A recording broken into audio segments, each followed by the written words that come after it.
due process and First Amendment rights are the most consequential remaining the most consequential remaining protections that we have that they are actively destroying. But yeah, we're gonna do the oval. We're gonna do the oval back and forth, all up and down, because there's a lot to talk about here with the Bukele meeting, where Donald Trump went nutty mode with President Bukele of El Salvador. As you guys know, Nayib Bukele is probably the worst Palestinian descent person out there. Like, literally one of the worst, if not the worst. I would say it's like him and fucking son of Hamas, like honorary, no longer Palestinians. Like, people get mad at like DJ Khaled for not really saying anything about Palestine or doing much about Palestine, but like, this guy straight up is the worst. Like, yeah, it's him, Richard Hanania, but he is the worst, I think. As far as like Nayib Bukele goes, he started off relatively progressive, focusing on like rehabilitation over incarceration, and then very quickly became like a cryptocurrency guy who was willing to use El Salvador as a fleshlight for Western interests, billionaires, things like that. He is a horrible, monstrous piece of shit. He set up the CCOT facility for anti-terrorism.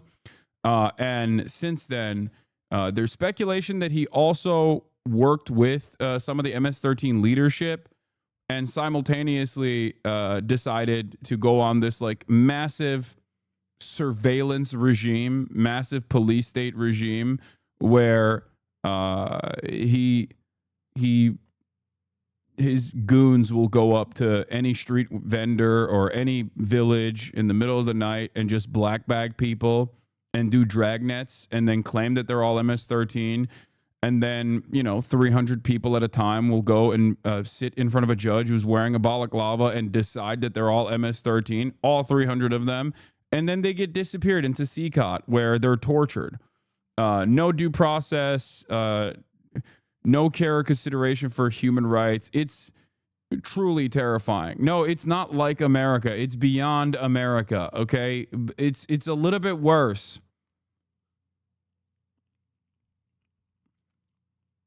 Our American prison system is pretty bad. But at least the things that happen in the buildup to the American prison system there's some semblance of logic and some semblance of order. Yeah, they arrested like 2% of the population. Is beyond USA.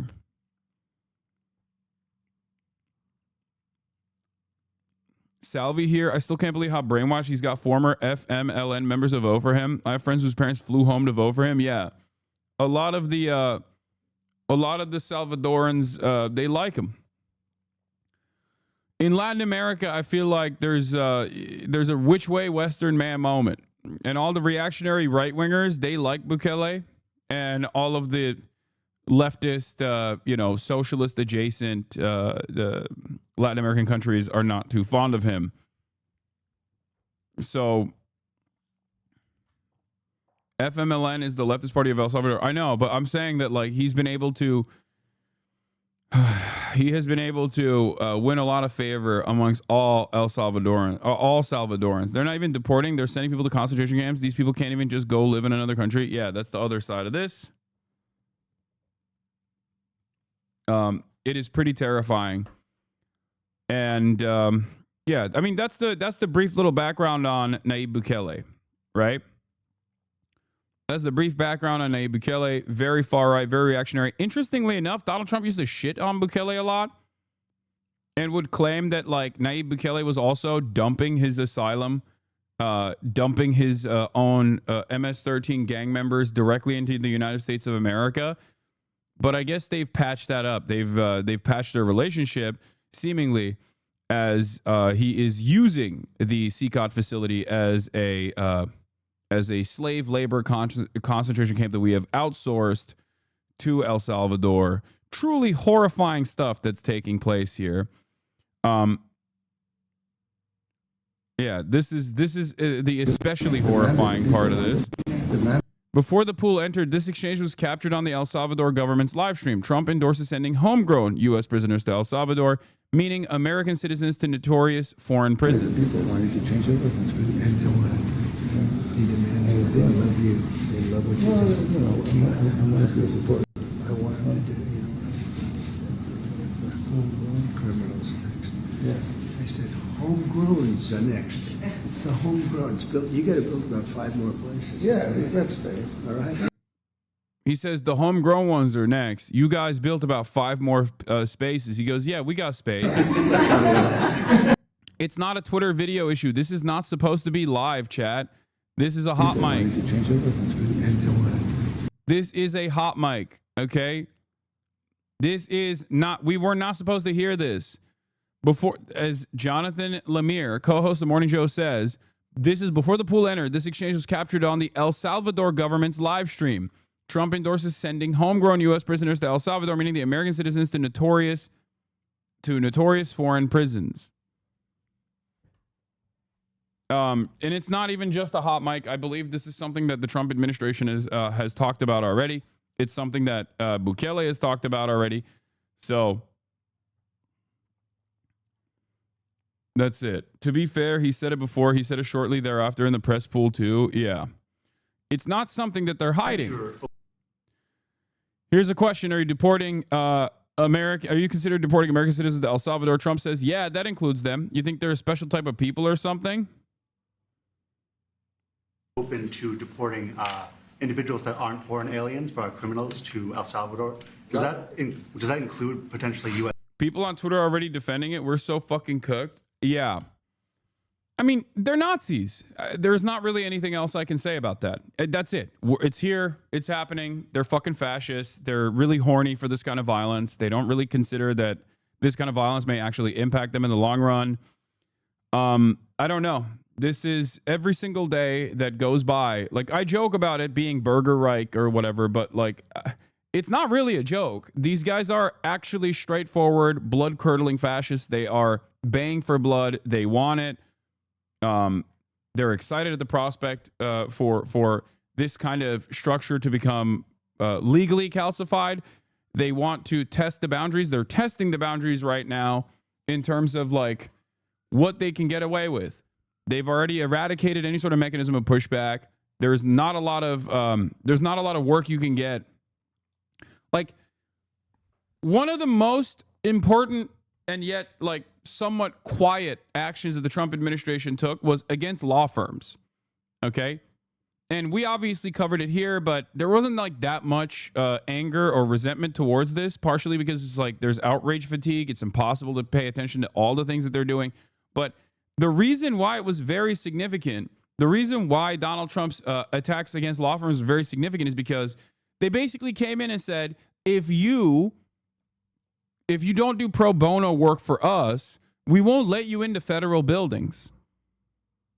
And if you can't go into a federal building, you can't practice law. Like, you can't talk to your clients. Like, they basically said, you have to, you can't go against us. There are very few law firms that are still capable or interested in fighting back against them, against this government. Please stop. I don't care about the CCOT facility thing right now, okay? I know. This is like... I just saw this video. Are these bodies and blood? I know. It's just the CCOT facility. Does it have bodies and blood? Is that what it is? Once again, eyes on the prize here. You guys always hyper-focus.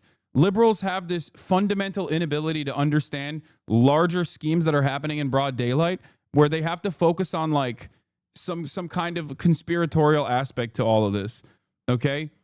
Please stop. Lock in.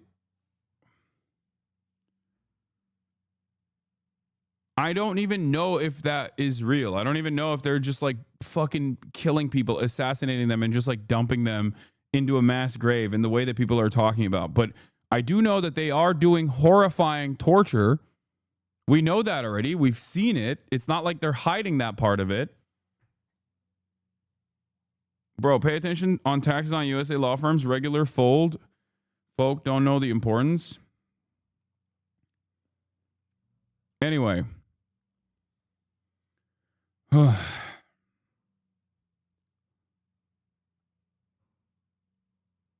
why send criminals to another country? I thought our prisons were for profit and want as many as possible. I think that the CCOT alignment is going to work where Eric Prince, from what I've read, Eric Prince Academy, right? Like private mercenaries are going to take over some of the logistics from the Department of Homeland Security. That's number one. Number two, they're most likely going to do a joint partnership with American corporations, I suspect, like American private prison corporations, where they can open up these facilities or manage these facilities, these concentration camps, for pennies on the dollar, as opposed to having them operate on U.S. soil, where there are at least some kind of constitutional hurdles that they have to avoid. So I suspect that they will utilize they'll utilize El Salvador, purchase the land, engage in a land lease agreement with the Salvadoran government, and it will still be like, American private prison corporations will make money off of this, I suspect. By sending them to another country, it becomes foreign policy too. That's what Trump has started saying. Yeah. There's a bunch of reasons as to why sending them to El Salvador is a benefit for a fascist administration like this, and we're seeing it. One of the benefits from their perspective is, well, we can't return them, even when the SCOTUS, the Supreme Court of the United States, says you have to return this person. You were not supposed to send this person. This person is an active withdrawal, as in due process kicked in. He went through the court system. The American government literally cleared this Maryland resident cleared a higher standard of proof to get a withdrawal to El Salvador, as in the asylum application beyond that is easier to prove. It is harder to prove a withdrawal to El Salvador than it is to get an asylum application through. Okay? That's precisely the reason why the Supreme Court gave a unanimous decision on the facilitation of the return of this, or withdrawal, withholding, sorry. Thank you, Jay Mershon. Like, there are different mechanisms to defend yourself against, like, deportation. A withholding of removal to El Salvador, which is where he's from, is a de facto harder to prove in courts than getting an asylum application done. And it means de facto that, like, you're not supposed to remove this person. You're not supposed to deport this person. Or even if this person was to, I don't know, do something heinous, right? Like a deportable crime, they would not be able to deport him to El Salvador. They would deport him somewhere else. But this person never did that, for the record. He's not a part of any gang. He has, as far as I understand, there's no crime that he's committed. And yet, the actual crime that was committed in this process was done by the government, which then admitted to the wrongdoing.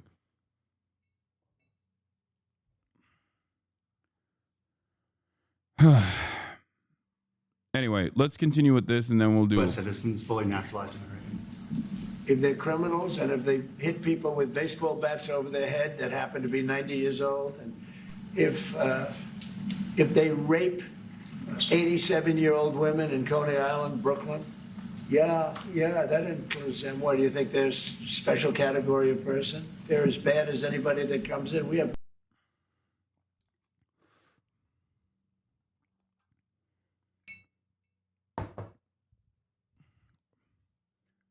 With a simple administrative error, the U.S. now has wholesale SCOTUS approval to illegally detain and deport any U.S. citizen that they want.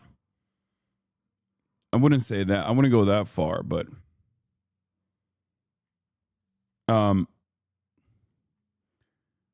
Yeah, Donald Trump is now entertaining the notion of kidnapping, black bagging, and shipping off American natural-born U.S. citizens to a different country. This is new. This is new territory. A lot of the stuff that they're doing is new territory, for the record. Straw man argument too strong. It's not even a straw man. There is no straw man that he's engaging in. He just like made up a couple cases that are gruesome in his mind and said, yeah, we're going to ship those guys off to El Salvador. Okay, we're going to ship those guys off to the El Salvador torture slave facility.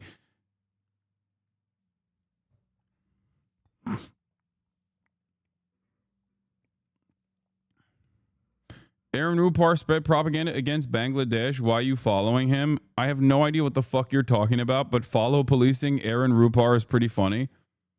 Yeah, he just is a compiler of all these clips. Yes. I didn't even know that was a thing that he had done, but that's pretty funny. I don't agree with Aaron Rupar. I follow him because he does this. He clips stuff.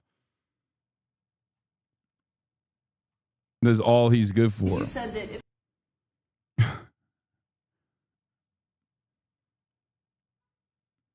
that aren't people just going to revolt if this admin goes full fascist like this? I don't know.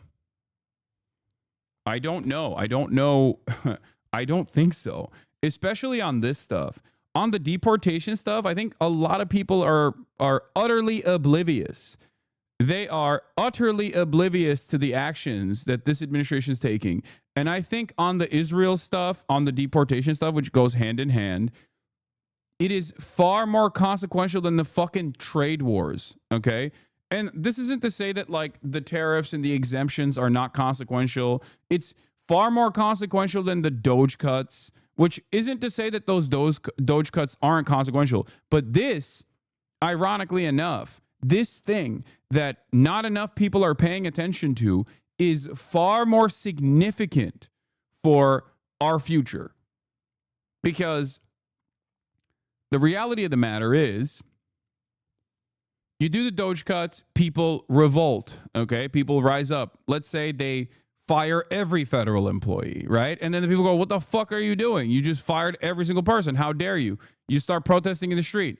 His administration comes in and black bags key leadership in those protests, and they ship him off to El Salvador. Boom. All of a sudden, there's nothing. You can't do anything. There's no free speech anymore at this point. There's no due process anymore at this point. And when you get deported to the CCOT facility, you have no way of return. So it doesn't even matter. It is one of due process and First Amendment rights are the most consequential remaining the most consequential remaining protections that we have that they are actively destroying. And ironically, the sad state of affairs is that many of these people are either completely oblivious to this stuff. I've been ringing the alarm bells on this for quite a while now. And I think that most Americans are completely either A, oblivious to this shit, or B, perhaps even worse than being oblivious, the ones who are knowledgeable about what's going on here are in support of it. They are championing it. It's a truly terrifying predicament.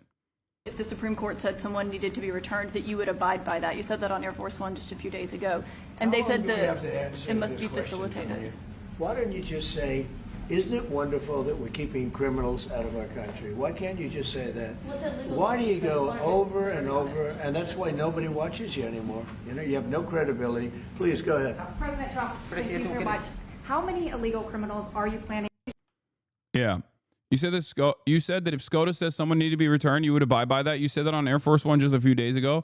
Why don't you say, isn't it wonderful we're keeping criminals out of the country? Like, that's his reaction to this is, you are in violation of the Supreme Court orders. Here, we'll just watch the full thing. But basically, the question is, Mr. President, you are directly in violation of the Supreme Court orders. What do you have to say about this? And his response is, it's great. It's great that we're keeping terrorists out of this country. By the way, for the record, there is no evidence whatsoever. There's only evidence to the contrary. Okay, of this wrongly deported U.S. man, this Maryland resident, Kilmar Abrego Garcia. There is no evidence whatsoever that he's in MS-13. There's only evidence to suggest that he is directly in the crosshairs of MS-13. And yet, and this is something that the federal government has also personally acknowledged. And yet they still, on the one hand, say he's MS-13, and then also on the other hand, say there's no way we can bring him back. With you because you want to stop crime, and so do we. And it's very, very effective. And I want to just say hello to the people of El Salvador and say they have one hell of a president. Okay, and I mean that, and I know him well. I know him as a very young man, Marco, even younger than you. You know, he started pretty young. He'll always be younger. Young at heart. But I want to thank you for the great job you're doing. I appreciate it very much. Thank you. Well, it's an honor to be here in the Oval Office with the President and leader of the free world. We're very happy, and we're very eager to help. We know that you have a crime problem, a terrorism problem that you need help with. And we're a small country, but if we can help, we will do it. And we actually turned the murder capital of the world, that was the journalists call it, right? Murder capital of the world, into the safest country in the Western Hemisphere. And, you know, sometimes they say that we imprison thousands. I like to say that we actually liberated millions. So, you know, like, That's very good. Who gave him that line? Do you think I can use that? yes. And in fact, Mr. President, you have 350 million people to liberate. Yes. But to liberate 350 million people, you have to imprison some. You know, that's the way it works, right? You cannot just, you know, free the criminals and think crime is going to go down magically. You have to imprison them so you can liberate 350 million Americans that are asking for the end of crime and the end of terrorism. And it can be done. I mean, you're doing it already. And I'm sure that people have seen the change. Why is he sucking Trump / America's boot? What do you mean? This is the dream for him. Everybody knows that if you want to have a permanent dictatorship till the end of time, you, especially in a Latin American country, you have to be America's dog. That's how you get all the benefits. You get money, you get political support. That's it. These are all of his wishes being realized in broad daylight in real time.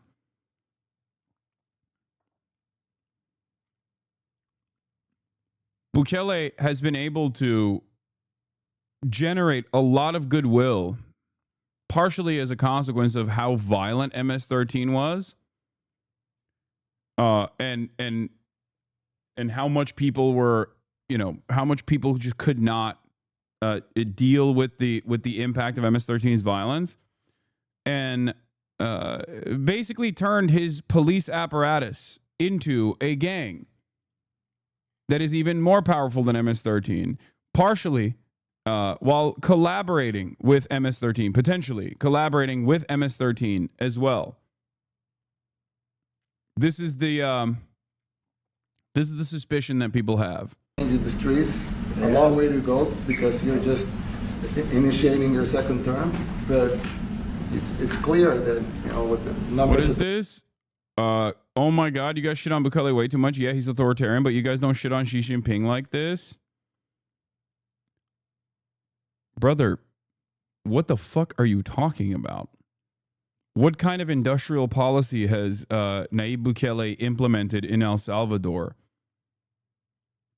Like, what do you mean? He's just like a straightforward right-wing dipshit fascist. Like, that's it. His claim to fame here is basically building slave labor prisons and holding people unjustifiably in said slave labor prisons, like no due process whatsoever. Virtually every single humanitarian organization has been writing extensively about the CCOT facility and how horrifying it is. I think the horrifying aspect of CCOT in and of itself is obvious to everyone, right? You either get put into the slammer where you have no daylight, you don't see any light whatsoever, you're in pitch black darkness, isolated from everybody else, or when you're not, when you're in general population, you're under constant surveillance and constant light where you can't even sleep. Okay, sleep deprivation is the norm in these facilities. But outside of that, you have very little opportunity to speak with the outside world, very little opportunity to speak with your lawyers, and no way to combat an unjustifiable imprisonment. You don't have to sympathize with MS-13 in this process. You have to recognize that, one, these are torture facilities, okay? And two, more importantly than the fact that these are torture facilities, the people that are being put into these torture facilities, it's because Hasan can't relate. He never went when crime was rampant. Oh, yeah. He got rid of crime. I don't know. You think you understand how bad it was?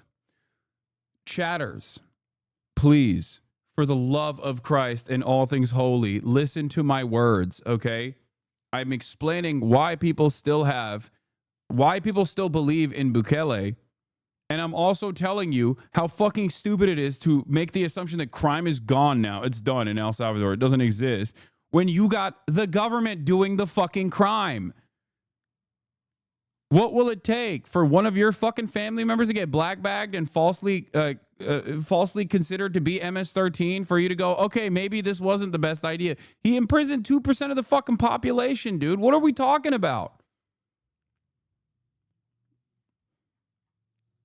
There's already plenty of evidence to show that his police force goes in.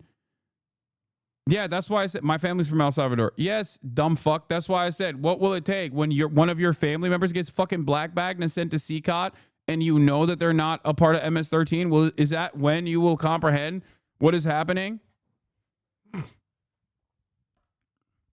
I'm not saying the situation was better in the past. I'm not saying that at all.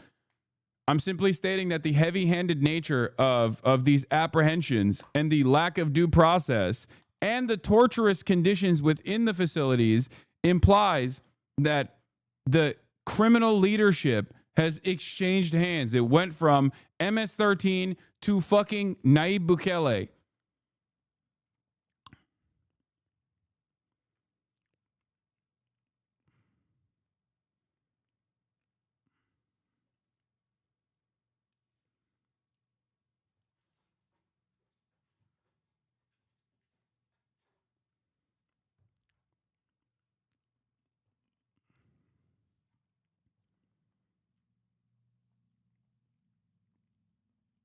Salvadoran that studies violence here. First of all, double fuck Bukele forever and always. And I doubt Kilmer is dead, despite what TikTok believes. And if he is, then it was the state that killed him. People overlook that in CCOT, rival gangs are incarcerated next to each other. And there has not, to my knowledge, been an issue with that. Instead, the state has been responsible for killing and torturing people.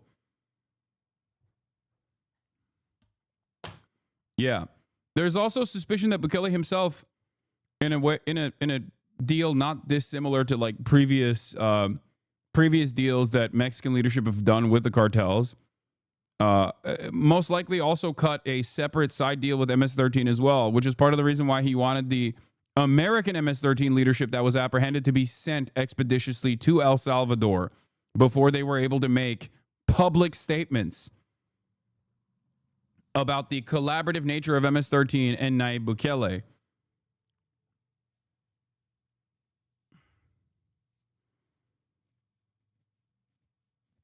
I feel like gang unity might arise because of such horrific treatment.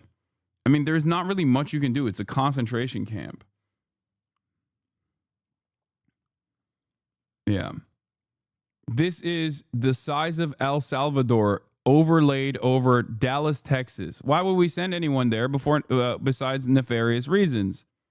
Is Guantanamo, without having to talk to Cuba, it's ideal for Trump? Exactly.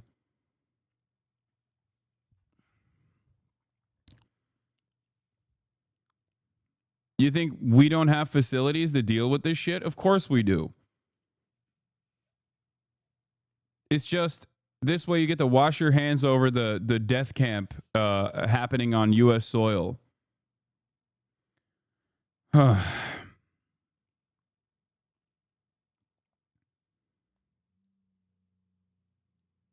Did you not see that I said only the worst isn't the CCOT and the rest focus on rehab? CCOT is the worst?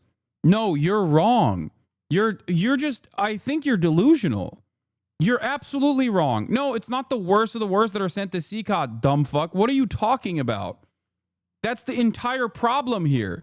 No, it's random people, random street vendors, for example. It's whoever the fuck the police decide is MS-13, and there's no due process. That's kind of the whole problem here happening in America as well. You're just making shit up. No, Nayib Bukele initially wanted to focus on rehabilitation, focus on solving the underlying economic problems where crime manifests. That's true. That is how Nayib Bukele actually rose to power, and then very quickly was like, yeah, fuck all that. They literally grab people for tattoos, even if it's not MS-13 related tattoos. They grab people for being street vendors if they've been threatened by MS-13. It has nothing to do with actual MS-13 gang activity. The idea that it's like the most rugged of the MS-13 criminals that are being shipped into the facility is wrong.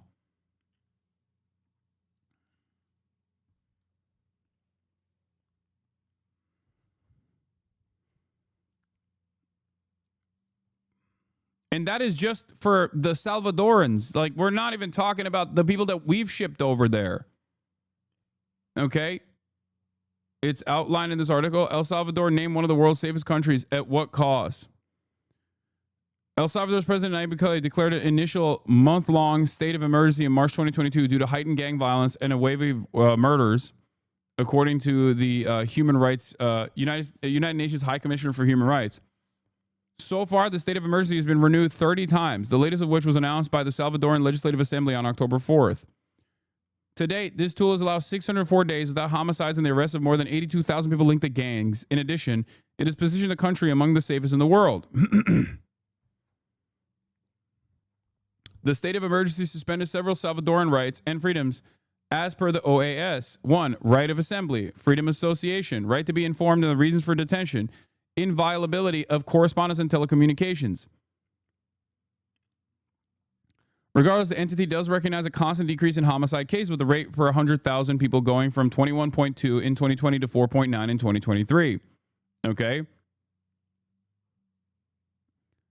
The alleged human rights violations. El Salvador has been called out for massive human rights violations, including thousands of arbitrary detentions and violations of due process, as well as torture and ill treatment, according to Amnesty International. In a report published on December 2023, the organization detailed a rise in systematic detentions, forced disappearances, and instances of torture since the introduction of the state of emergency. There's also suspicion that he most likely did a secret deal with MS-13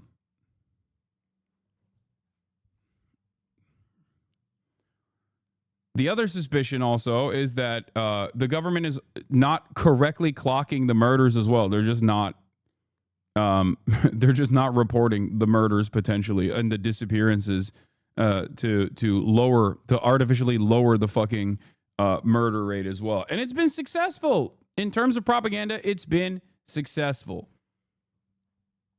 The remaining Salvadoran population that isn't imprisoned love it. They love him and they love this.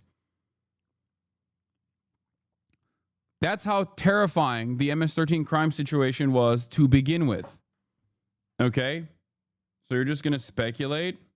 No, there is plenty of evidence as to why there is a secret side deal that he... wait, hold on. Hold on 1 second. I just got to do something here. Okay.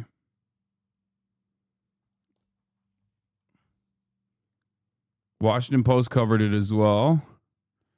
Bukele agreed to accept hundreds of suspected gang members living in the United States. In return, he wanted the U.S. to send him less than a dozen MS-13 gang members in U.S. custody. Why was he so intent on getting the MS-13 guys? Washington Post reports. Some Salvadoran analysts believe Bukele wants the gang leaders back so they won't testify about his government's involvement with them and potentially put him in legal trouble. If these returns of Salvadoran gang members continue, it takes away the possibility that the U.S. judicial system will open a case against Bukele for negotiations and agreements with terrorist groups, said Juan Martinez de Bucion, an anthropologist who has studied the gangs. Bukele has denied making deals with gangs. Such negotiations by his predecessors were highly unpopular domestically.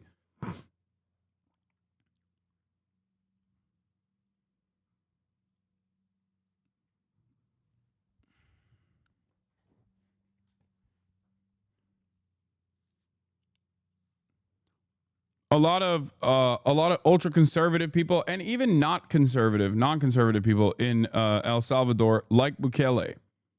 They think he is. They think he has been able to put a dent in the crime that MS-13 is engaged in, and to a certain degree, it has been successful. The problem here, however, is not that the incredible torture prison scheme that he has created is horrifying in and of itself. The issue also is that they're grabbing random people off the street with no due process. Like, what the fuck are you talking about?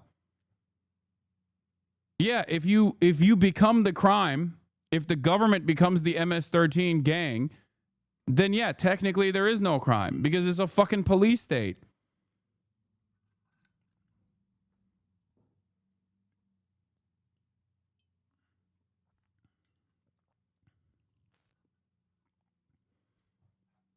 Operational autonomy. Just curious, what kind of deal would he make with MS-13? What does MS-13 get? Yeah, this is similar to what narco politics looks like in Mexico as well, as the chatter correctly points out. Operational autonomy and legal immunity in some cases as long as they stay within government boundaries. Don't fuck up the bag too much.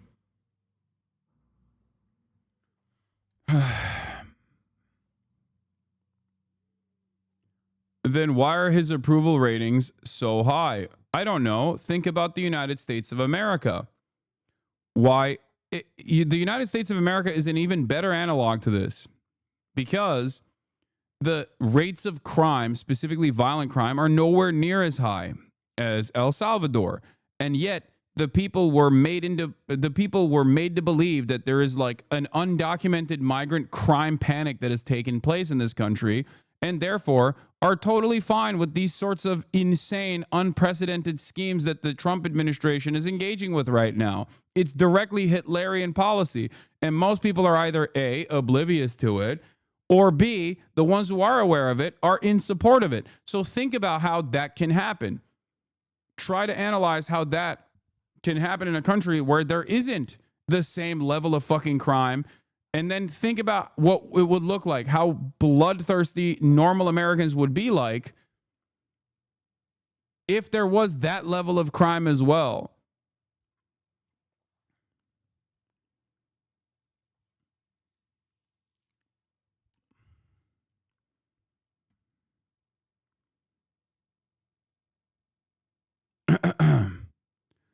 The United States Department of State also recognizes the allegations in their El Salvador Human Rights Report in 2023, signaling arbitrary killings, cruel treatment by security forces, harsh and life-threatening prison conditions, and extensive gender-based violence as some of the barriers which have undermined President Bukele's security strategy.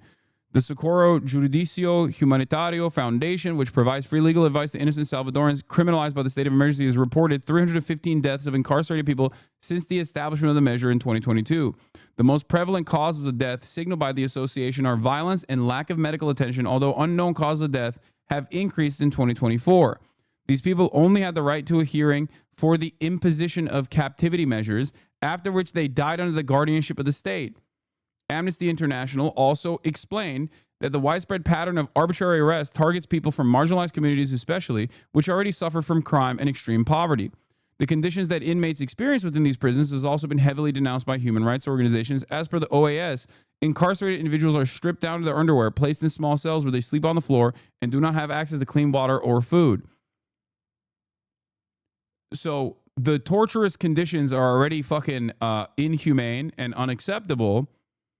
Even when they are torturing MS-13 gang members, by the way, just so you understand, But the major problem here on top of that is that it's not all MS-13 gang members. It's not all rugged criminals. It's just what the state has decided is a fucking rugged criminal.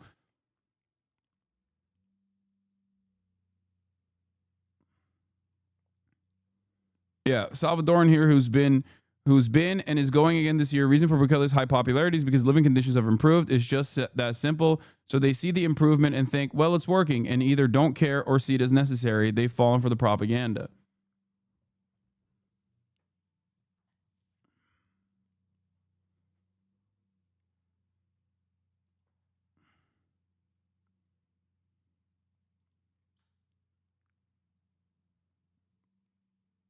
And for the record, we're talking about what's going on in El Salvador, but what's happening in El Salvador is no longer just about El Salvador, because we're sending Americans to this torture facility.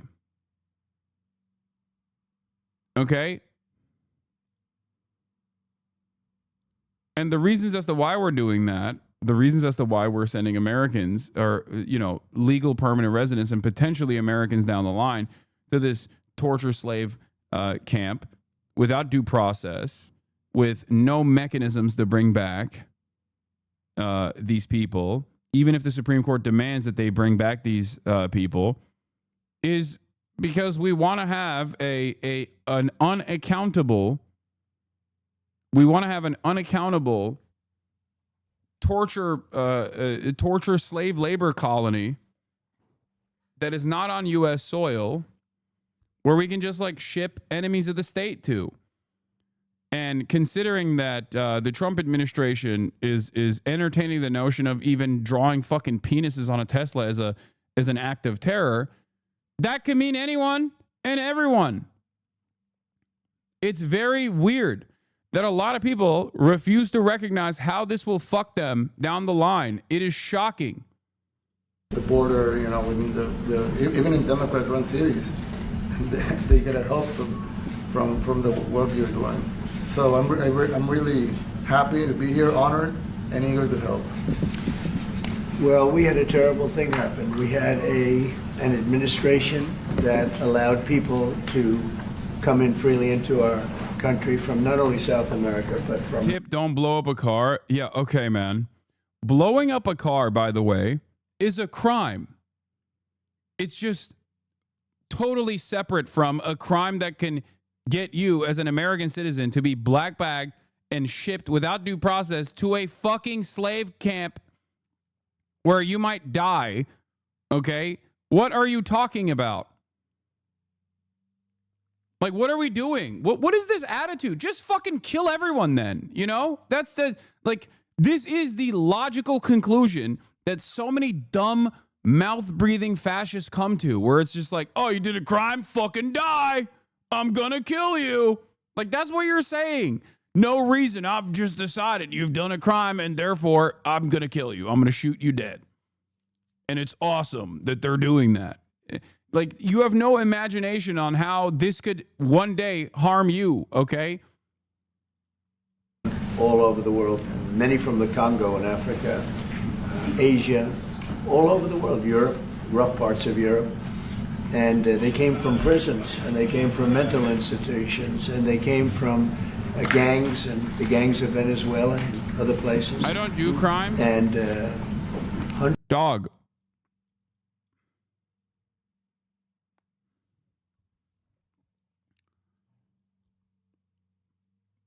Normal daily activities that you engage in today could be considered a crime tomorrow. How is this difficult to understand? You are a fucking idiot. Also, it doesn't matter if you do a crime. If there's no due process, someone can just say you are doing a crime and black bag you anyway. That's the whole point of eroding due process. If there's no free speech, for example, and no due process, for example, these are two things that the Trump administration is eroding at this moment. Someone could just decide that they don't like the thought crime that you engaged in and black bag you. The only thing holding this entire structure together for you in your mind is the fantasy that it will never happen to you or a loved one. You don't actually need to do something. If there's no due process, someone could just claim that you did something and it's enough for you to get fucking sent to the slave labor camp.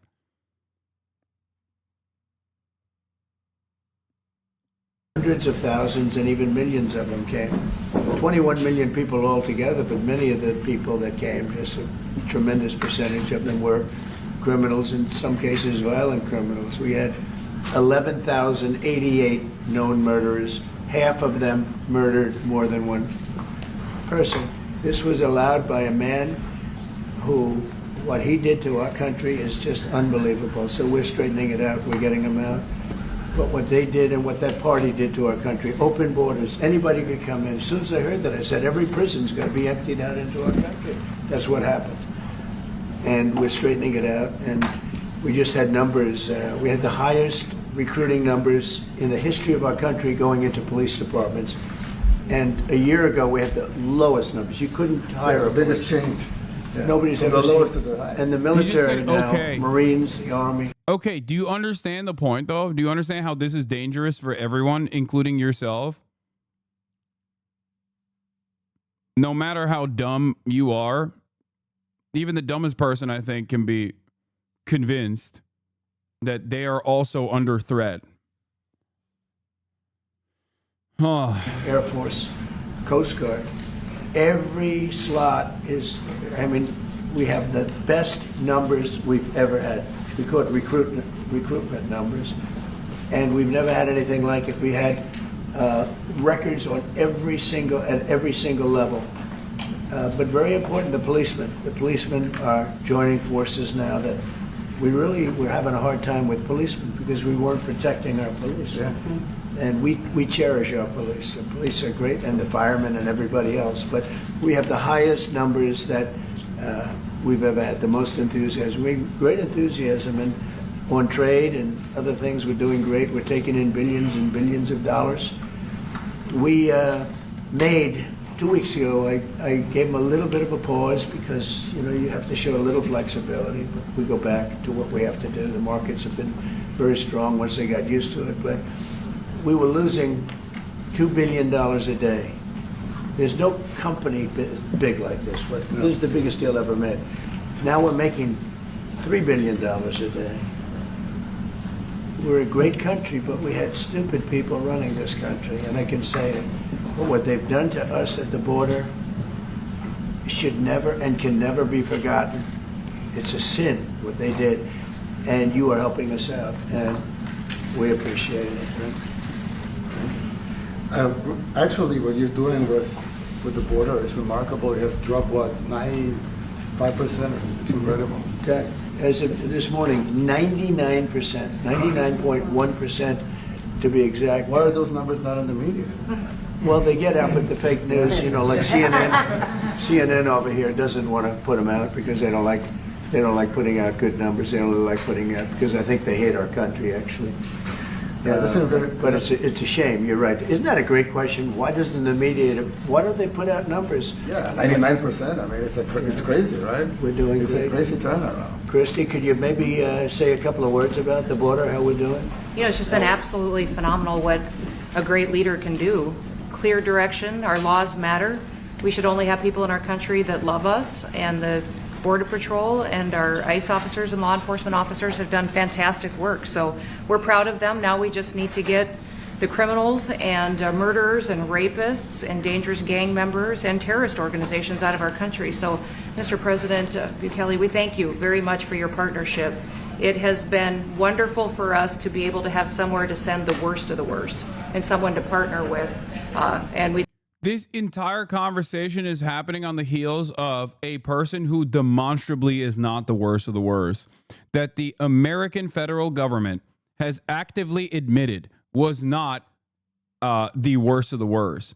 The El Salvador president refusing to order the return of the wrongly deported U.S. man, Kilmar Abrego Garcia, okay, despite a unanimous Supreme Court decision, 9-0 Supreme Court decision, in direct violation of the Supreme Court's orders, that the Trump administration is utilizing the language surrounding the Supreme Court's unanimous decision to their advantage, while also simultaneously saying that they have no interest in facilitating this anyway.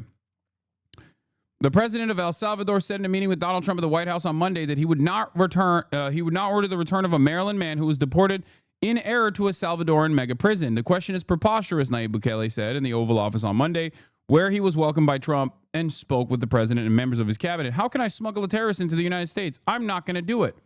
This person is not a terrorist. This person is not even in MS-13. This person is in the crosshairs of MS-13. The American judiciary, the American justice system, found that this person was not only not MS-13, but also simultaneously in under threat from MS-13 if he were ever to be sent back to El Salvador. Okay? The government said, we cannot deport this person because you don't usually deport someone to another country in any case. But even if there was a situation where this person committed an act so vicious that they were deportable, they cannot be deported to El Salvador. Okay?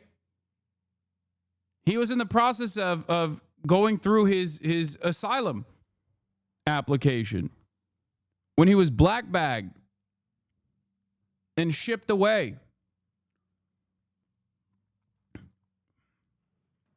And not only did all that happen, thank you. Not only did all this happen, the federal government also admitted. They admitted that it was wrong. They engaged in an administrative error and falsely deported this person to El Salvador. He added, I don't have the power to return him to the United States, and said he would not release the man into El Salvador either. I'm not very fond of releasing terrorists into the country. The comments came a day after the Trump administration claimed that it's not legally obligated to secure the return of Alberto Garcia, despite the U.S. Supreme Court ruling that the administration should facilitate bringing him back.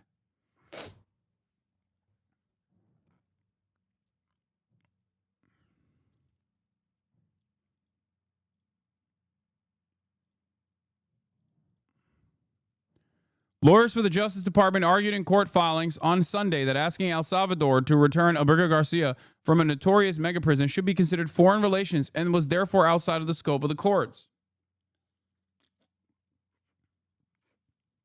How is the ruling enforceable? No ruling is technically enforceable. The judiciary has the power to persuade. That's it. Nothing else. No, the judiciary, the Supreme Court does not have any mechanism of enforcement beyond what it says goes. If the federal government refuses to follow through on the Supreme Court's decision, you create a constitutional crisis. That means the entirety of the judiciary is done. It's over. There's no power anymore.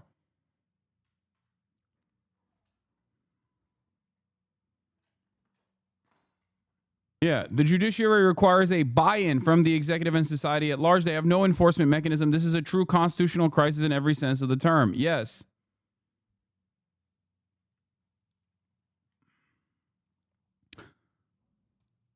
So what's happening right now with Nayib Bukele is the Trump administration basically saying, fuck you going to do about it? We'd like to continue that partnership because it's been a powerful message of consequences. Mr. President, you wanted people to know that there was consequences if you break our laws and harm our people and endanger families. And this is a clear consequence for the worst of the worst, that we have somewhere to put them.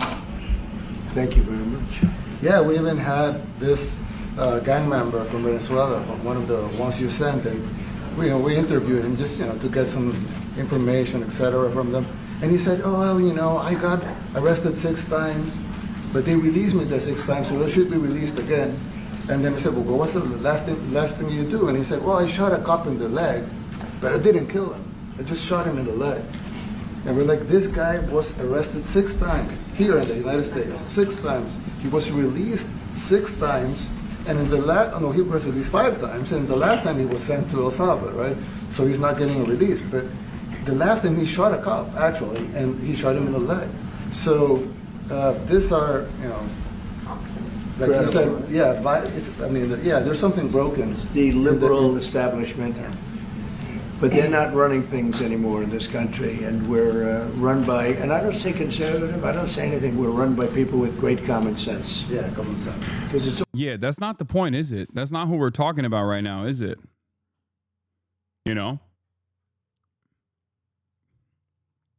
Even that guy should still go through the criminal justice system here in the United States of America. If he shot an American cop, he needs to go to American prison. That's my attitude on this issue, but like sending him to fucking El Salvador is insane. It doesn't make any sense. Having said that, however, the overwhelming majority of people that we've sent down to the CCOT facility so far are not even convicted of any sort of wrongdoing. They're not even accused of any sort of wrongdoing. The overwhelming majority have no criminal record whatsoever. They've been grabbed off the streets for erroneous claims with this like incredibly stupid, arbitrary point system that they've designed to be like, oh, you got a tattoo and you're brown? It's over. You're going to fucking CCOT. It's not even about deporting them at this point back to their nation of origin. It's just straight up permanently jailing them in a slave camp. It is fucking insane. all common sense. It's not liberal conservative, it's common sense. Like, do you allow men to play in women's sports? Do you allow men to box your women and box? Because I know you have a lot of boxing. That's violence. That's abuse of a woman. It's abuse of a woman. But we have people that fight to the death because they think men should be able to play in women's sports. Why should he get fed in American prisoners with taxpayer money? They're not even citizens. Oh my God, brother. Oh my God. Oh my God. How are we having this conversation over and over and over again every single time? Okay. The American criminal justice system has a higher standard until Donald Trump had a higher standard. Okay. The entire purpose is to make sure that justice is served. Do you understand?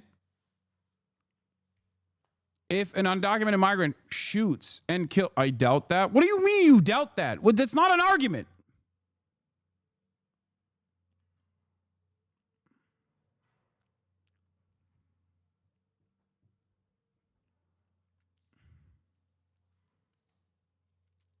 Okay, never mind. You doubt it. Okay, well, I guess fucking owned.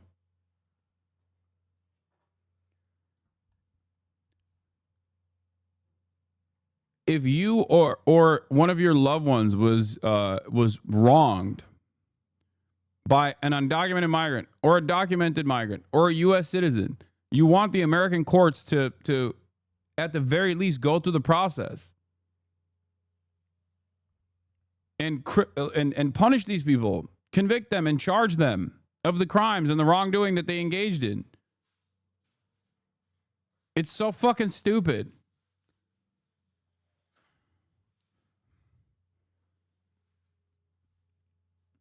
I hate that because Americans are so vindictive and so insane when it comes to crime and punishment that they straight up, no, I would want the death penalty.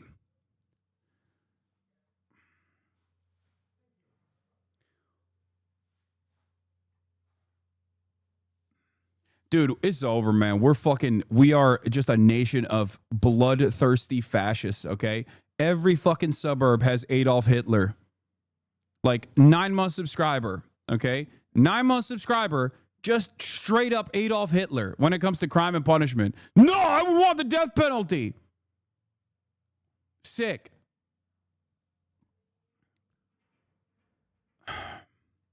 When I hear stuff like this, I do think, you know, not the worst. Not the worst that we have Donald Trump. We kind of do fucking deserve it. Why should legacy Americans care? That's what they want, no? Wait, what? Don't forget, USA is scaring the immigrant working force. How about we stole the most brilliant peoples from the vassal states? What? What are you fucking saying? Did you get hit in the head over the course of the past 3 days? Legacy Americans?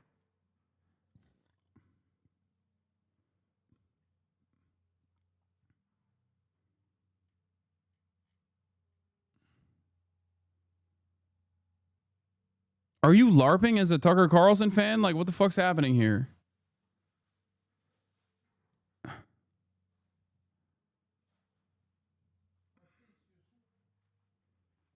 İki. 2,5'ta yap. Yaparsan yerim.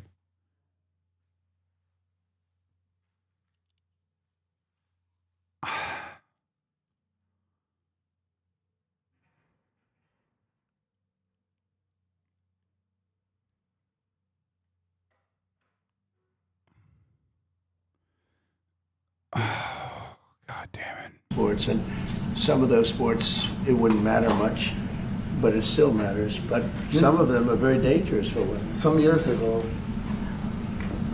like we said, a decade ago or so, women's rights movements were pressuring so that we enacted specific laws to avoid men abusing women. And I think those laws were great because there were a lot of men abusing women.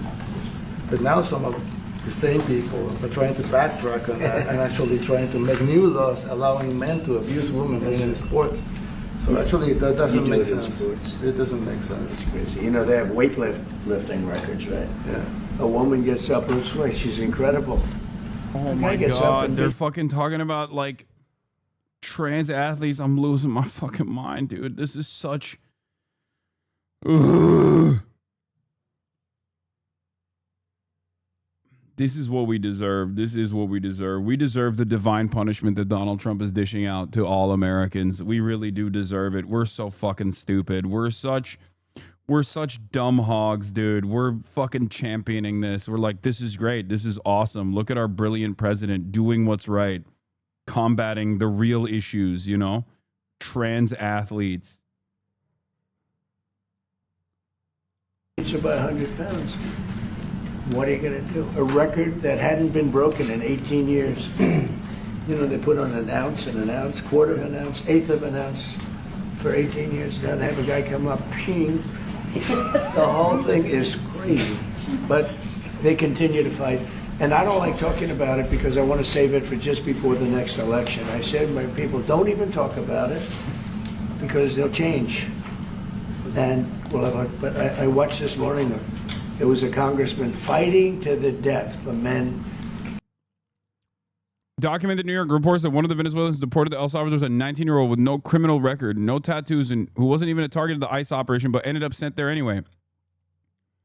An ICE agent even said he's not the one when arrested. Wilmer only found out his son had been detained after receiving a phone call on March 15th from his nephew, Luis, who lives with them. That morning was their last time together. They had gone around the corner to do their laundry. Later that day, Wilmer said his son met with a friend to get some help with some errands at the American Red Cross. He learned this from Louise, who looked at the situation from inside the apartment. When his son was on his way back, just steps from his home, ICE agents stopped him. The officers grabbed him and two other boys right at the entrance to our building. One said, no, he's not the one, like they were looking for someone else. But the other said, take him anyway. That moment marked the beginning of Wilmer's search for answers. Answers he's still waiting for.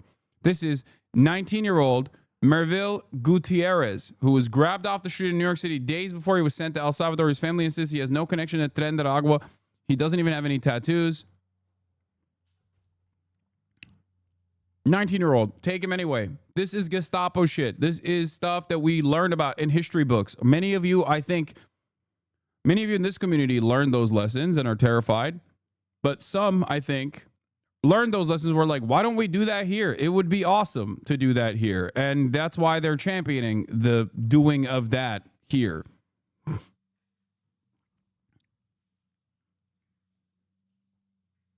Dude, come on, man. Come on. Like, you take a week off. In the midst of all of this, you're like, here's the poop sock. Like, you think this is a good opportunity for a poop sock chatter? To play against women in sports.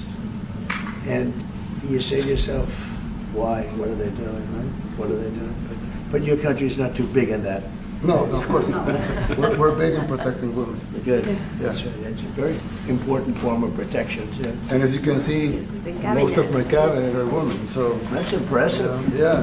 That's why you're and running. they're not DEI hires or anything. They're just great at what they do. Right? That's right. This is very impressive. Yeah, this is a first. We've had women, but we've never had three of them right here. That's 4 and 3 men. Look at what we have. You guys feel a little bit mistreated? That's good. I like it. We've been advanced. I've been very advanced in that regard too. We have Pam, who's been so fantastic. Christy, and the most powerful woman they say I anywhere. know, exactly. She's rated. They're all afraid of her. Susie Wells, they say, oh, she's tough. Most powerful woman in the world, according to magazines. What do I know? Yes. But I think she probably is. Yeah, she probably is. Yeah, she probably is.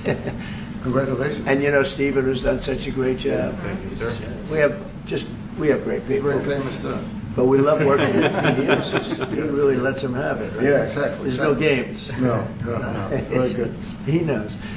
Do you have any questions, please? President Trump, No, let's not start Mr. with President. CNN because they're just so Mr. President. wrong. Yeah, please. Yeah, thank you, Mr. President. You repeatedly mentioned last night that Russia's attack on Ukraine was a mistake.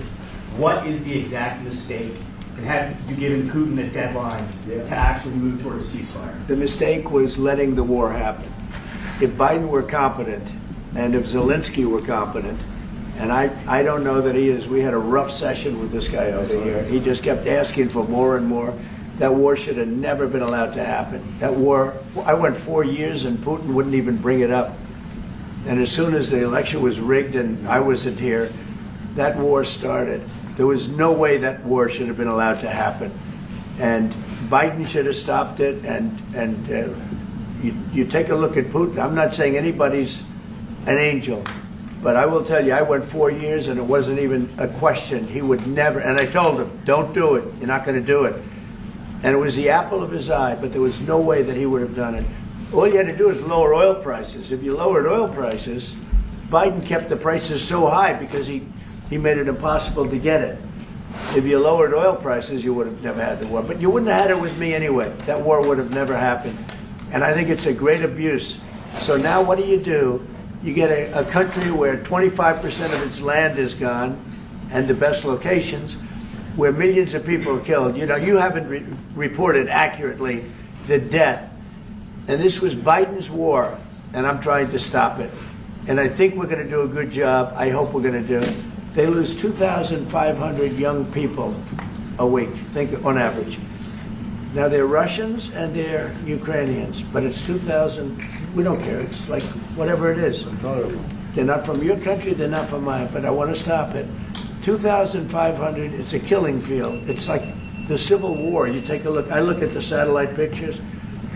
This should not be happening in our time. Of course, our time can be pretty violent, as we know. But that's a war that should have never been allowed to start.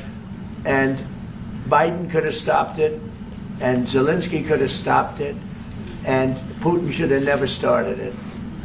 Everybody's to blame.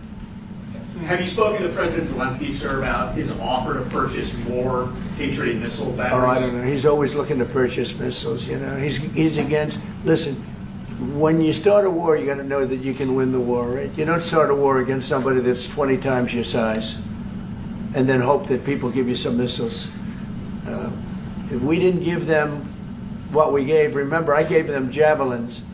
That's how they won their first big battle with the tanks that got stuck in the mud, and they took them out with javelins. They have an expression that Obama at the time, Obama gave them sheets and Trump gave them javelins. But just something that should have never happened. It's a really shame. The towns are destroyed. Towns and cities are, you know, largely destroyed. They have the spires, you know, the beautiful spires that go up. They say they were the most beautiful in the world in Ukraine for whatever reason, but the most beautiful in the world, they're mostly laying on their side, shattered and broken. And most importantly, you have millions of people dead. Millions of people dead because of 3 people. I would say 3 people. Let's say Putin, number 1, but let's say Biden, who had no idea what the hell he was doing, number 2, and Zelensky. And all I can do is try and stop it. That's all I want to do. I want to stop the killing. And I think we're doing well in that regard. I think you'll have some very good proposals very soon. Last question, sir. Have you attributed a motive through the FBI investigation behind the attack on Governor Josh Shapiro over the weekend? No, I haven't, but The attacker was not a fan of Trump, I understand, just from what I read and from what I've been told. The attacker basically wasn't a fan of anybody. It's probably just a whack job. And certainly a thing like that cannot be allowed to happen. Is your good relation with President Bukele the best guarantee that this time you won't terminate the temporary I have protected a status? great relationship with this man. I have the best relationship with him. We've known each other. I've known him since he was a very young man, as I said, very, very young, and I was impressed. I said, look at this guy is, in fact, you sort of look like a teenager. You look like a teenager. I said, what kind of a country is this? He grew up well in the last 5 years. Do you support the extension for nationals of El Salvador under I temporary support protected him. status? Do you plan to ask Let's hear the question from this very low-rated anchor at CB. Thank you, President. Do you plan to ask President Bukele to help return the man who your administration says was mistakenly Which one is that? deported? The man who was mistakenly deported to El Salvador? Well, let me ask Pam, would you answer that question? Sure, President. First and foremost, he was illegally in our country. He had been illegally in our country. And in 2019, two courts, an immigration court and an appellate. This is insane to me. Like, the government openly at this point recognizes that they did the wrong thing. And a part of recognizing that this was an administrative error means recognizing the lower court decision, the immigration court decision, to offer this person protected status against deportation from the United States of America, specifically to El Salvador. And they just simply lie over and over again. In the court proceedings that took place, they found out that this person was not a part of MS-13, that the confidential informant that lied to the police that he was MS-13 claimed that he was in New York. This person had never been in New York. On top of that, he was able to prove that if he were to be sent back to El Salvador, his life would be in danger. This is precisely the reason why they got the protections.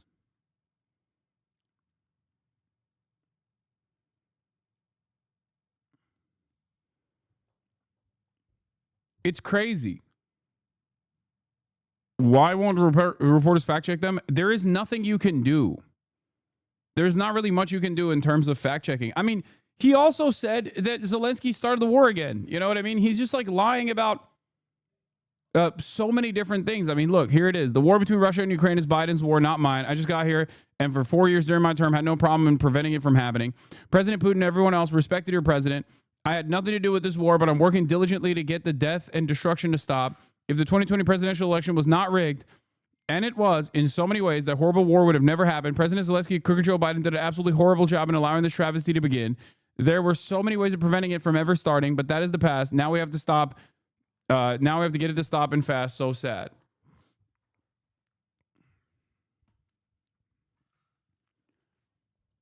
Everything he says is incorrect. Everything he says is a lie. On every issue. Whether it be tariffs, saying that there's going to be exemptions, but no exemptions, saying that Xi Jinping's going to call me any day now, and then being like, why won't Xi Jinping call me? Everything. He's just breaking everything. And it's not like things were great already. They weren't. They certainly weren't. Kaya, place. Appellate immigration court ruled that he was a member of MS-13 and he was illegally in our country. Right now, it was additional paperwork had needed to be done. That's up to El Salvador if they want to return him. That's not up to us. The Supreme Court ruled, President, that if, as El Salvador wants to return him, this is international matters, foreign affairs, if they wanted to return him, we would facilitate it. Meaning provide a plane. So will you return him? And you are doing a great job. Thank you. Thank Stephen Miller, wait a minute. Can you just also respond to that question? Because, it's asked by CNN, and they always ask it with a slant. because they're totally slanted because they don't know what's happening. That's why nobody's watching them. But would you answer that question also, please? Yes, gladly. So, as Pam mentioned, there's an illegal alien from El Salvador.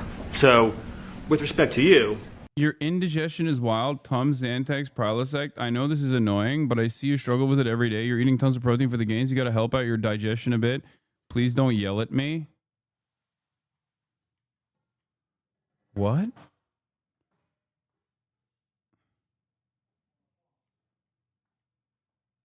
Dude, what the fuck are you talking about? I don't have any indigestion. What the actual fuck are you talking about? You think I use any of those things?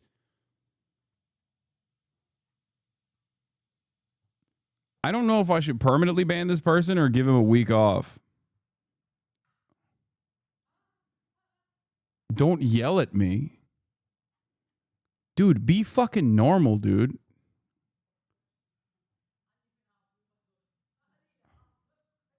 What the fuck is that?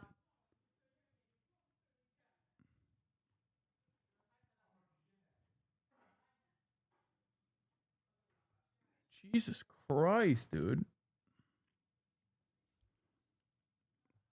I think he thinks that I'm, yeah, the Zins I'm popping are maybe Tums or something. That's what he thinks. Oh, fuck.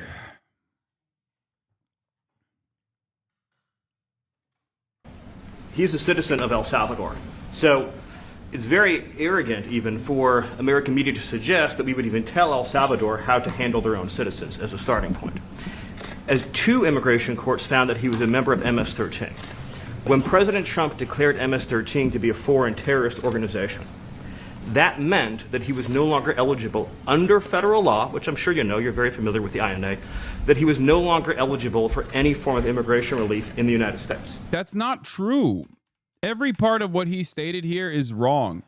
And I know Charlie Kirk posted this as like, oh, he really popped off on this one. He just fucking, I guess that it's cool. You can just lie about all this shit. As a starting point.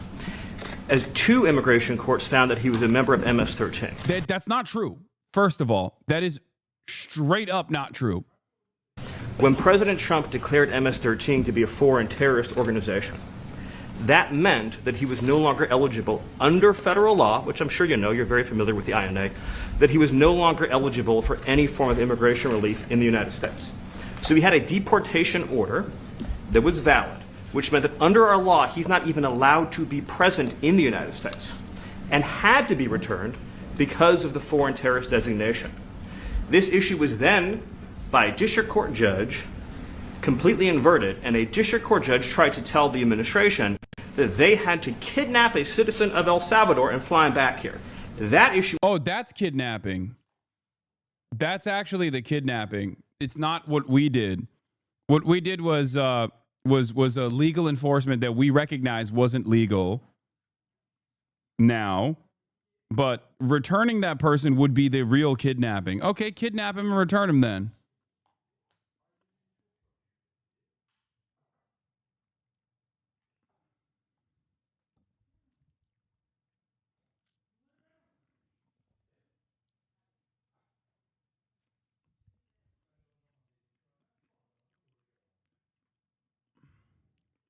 Who are they talking about? Is this guy's name public? Yes. His name is Kilmar Abrego Garcia. His name is Kilmar Abrego Garcia. He's a Maryland resident with a wife and a child. He was a member of a union.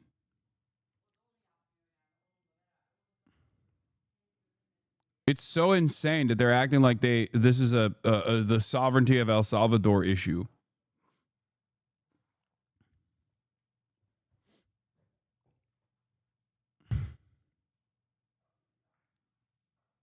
Like,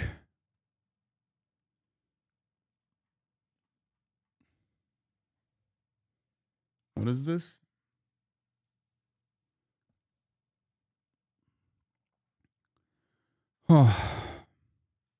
She was raised to the Supreme Court, and the Supreme Court said the district court order was unlawful and its main components were reversed 9-0. This is also an inversion of the truth once again. Here's Ed Whelan's statement on the matter. Outrageous misinterpretation of the Supreme Court ruling. The unanimous court ruled that the district court order properly requires the government to facilitate Abrego Garcia's release from custody in El Salvador and to ensure that his case is handled as it would have been had he not been improperly sent to El Salvador.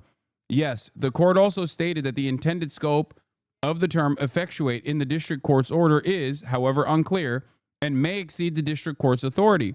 And it told the district court to clarify its directive with due regard for the deference owed to the executive branch in the conduct of foreign affairs. But one, due regard doesn't mean that the district court couldn't have any teeth to effectuate. And two, in any event, the district court dropped effectuate from its revised order, so this is all irrelevant. Duty to facilitate continues. As I've said, the Trump administration will probably be able to get away with its bad faith defiance of the court on this matter, but it's appalling that it thinks that anyone is stupid enough to believe that it is actually complying with the court's ruling. Or rather, reversing the court's actual ruling by saying, no, the Supreme Court actually is on our side. The unanimous decision is there to defend our our immigration enforcement action. It's not. It's the exact opposite. If it was in defense of your immigration enforcement action, you wouldn't be playing legalese semantics with the decision. You would just say, the decision is clear as day. The Supreme Court thinks what we did was totally permissible. Instead, you have to hyper-focus on what facilitate versus effectuate means. Facilitation doesn't mean that this is an enforceable action, for example. Like, that's what it... That's the entire point of contention here. If the unanimous Supreme Court decision was stating that the federal government has the power to do this, they would not have said the federal government has to facilitate a return of the Maryland resident immediately.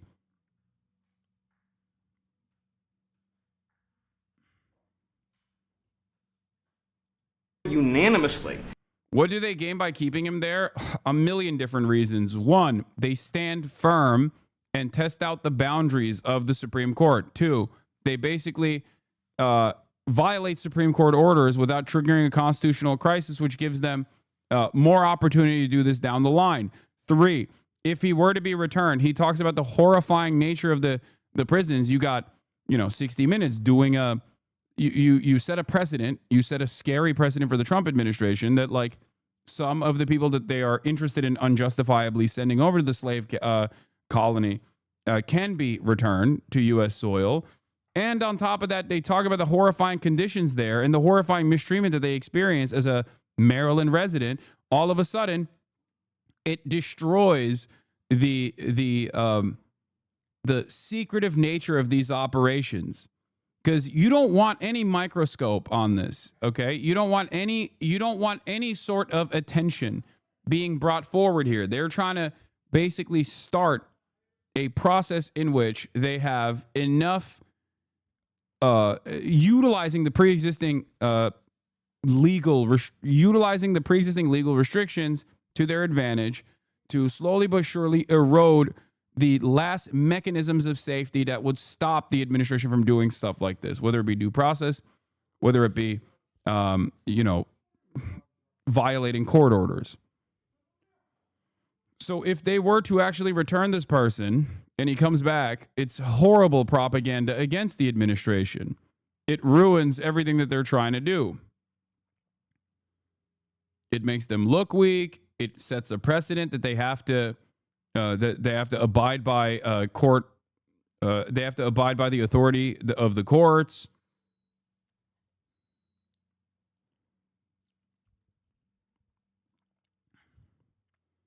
Why did they even admit they made a mistake? Also, was he really the only one? No, of course not.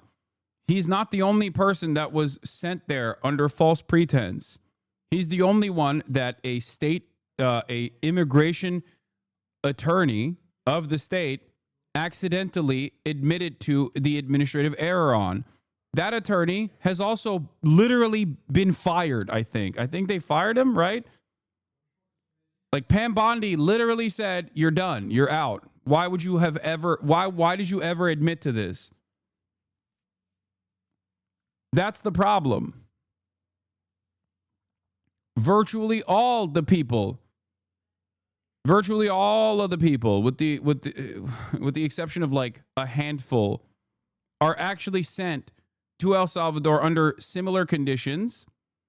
This one is the most egregious because there was a directive from the court to not send him to El Salvador. It's the tip of the iceberg. Stating clearly that neither Secretary of State nor the President could be compelled by anybody to forcibly retrieve a citizen of El Salvador from El Salvador, who again is a member of MS-13, which, as I'm sure you understand, rapes little girls, murders women, murders children, is engaged in the most barbaric activities in the world, and I can promise you, if he was your neighbor, you would move right away. So you don't plan But to the ask for Supreme anyone Court's to get asking it back? to. And that- what was the ruling Is that your in the Supreme Court, Steve? Was it 9-0? Yes, it was a 9-0 In our favor. in our favor against the district court ruling. That's not what happened. It's the exact opposite of what happened. That is saying incredible. that no district court has the power to compel the foreign policy function of the United States. As Pam said, the ruling solely stated that if this individual at El Salvador's sole discretion was sent back to our country, that we could deport him a second time. Well, No version of this legally ends up with him ever living here because he is a citizen of El Salvador. That is the president of El Salvador. Your questions about it, per the court, can only be directed to him. I asked ¿Usted lo President liberaría, Bukele, what is Presidente can President Bukele weigh in on this? Do you plan to return him? Well, I'm suppose you're not suggesting that I smuggle a terrorist into the United States, right? It's always how CNN. can I smuggle? How can I return him to the United States? Like I smuggle him into the United States, or what do I do? Of course, I'm not going to do it. It's like, I mean, the Like, question, again, everyone is just saying he's a terrorist. He's not.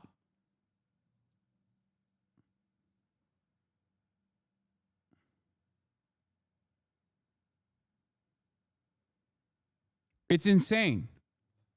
is preposterous. How can I smuggle a terrorist into the United States? I don't have the power to return him to the United States. But you can release him inside El Salvador. Yeah, but I'm not releasing. I mean, we're not very fond of releasing terrorists into our country. I mean, we just turned the murder capital of the world into the safest country of the Western Hemisphere, and you want us to go back into releasing criminals so we can go back to being the murder capital of the world? No, that's not going to happen.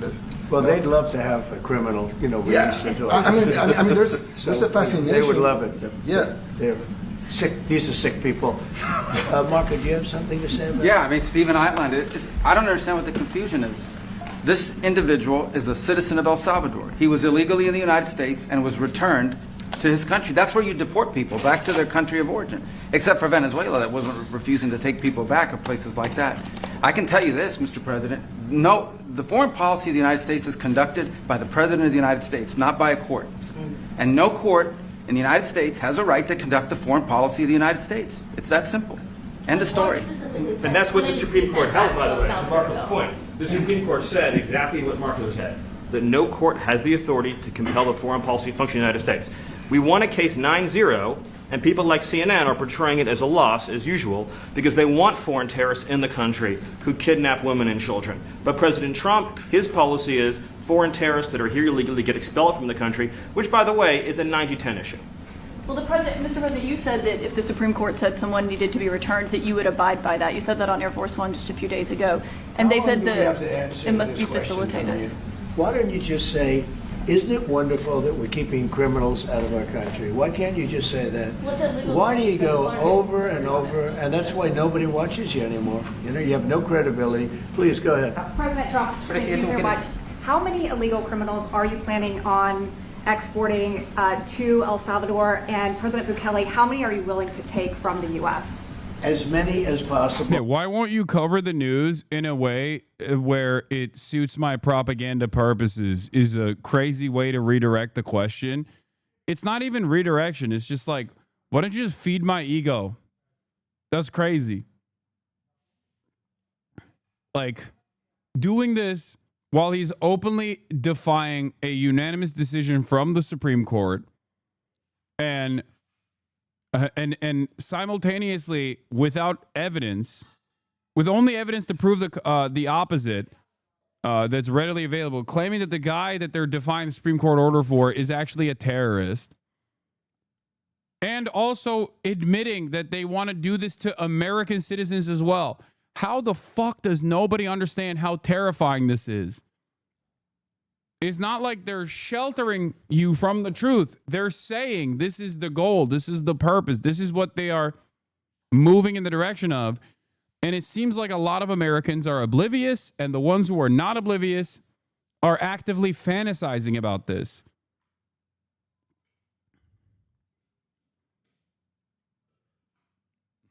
I don't even know how you combat this. I truly don't know how you, like, I don't know what to do in this situation. This is just unprecedented territory.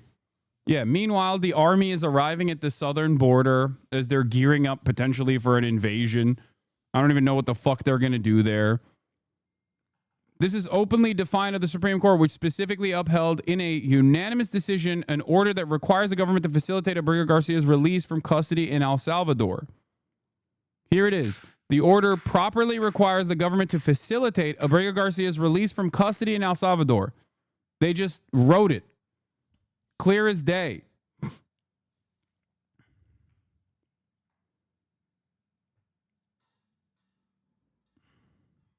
Trump administration claims SCOTUS ruling doesn't compel it to actually seek illegally deported man's release from prison, only to let him into the U.S. if he manages to get out.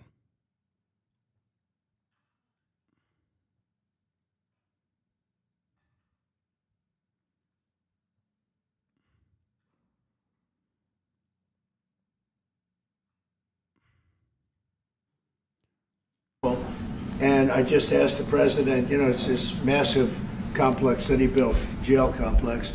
I said, can you build some more of them, please? As many as we can get out of our country that were allowed in here by incompetent Joe Biden through open borders. Open borders. You probably hear open borders and you can't even understand it because nobody can understand it. Nobody smart or with common sense can understand it.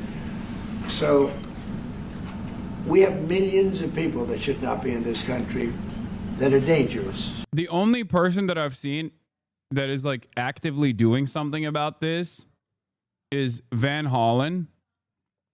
Okay. Respect to Chris Van Hollen on this. Requests meeting with President Bukele to discuss the return of Kilmar Abrego Garcia. Announces intent to travel to El Salvador this week if Abrego Garcia is not returned.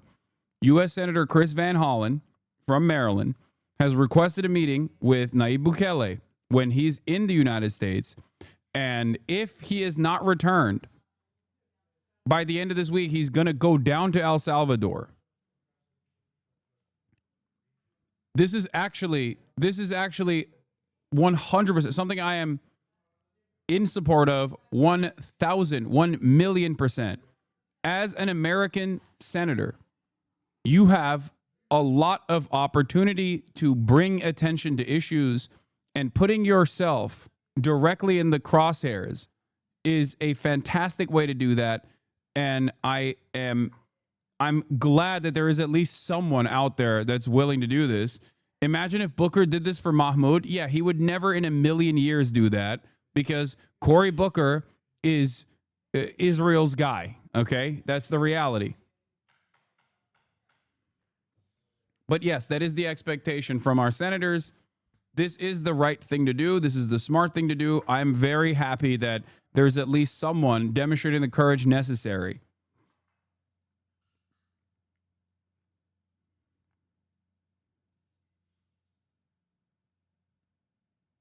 Partially because when you're an American senator and a country like El Salvador, let's say, denies you entry into the country, you're basically taking an action not just against an American senator, a member of the Democratic Party, but you're taking action against America. And I think that will have a profound impact on the way that this is treated in the media and the way that Americans will respond to this. It will create a situation where Americans who run off the notion that we're the number one country on the planet, with our citizens having extra rights in comparison to everybody else, will get mad at the Trump administration if the Trump administration doesn't turn around and defend an American senator.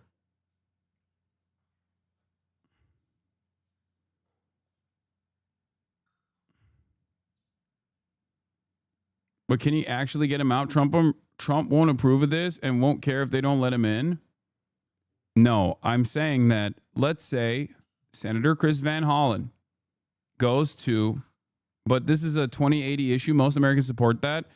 No, they do not. No, they do not. You are crazy for just simply repeating something that Stephen Miller is saying.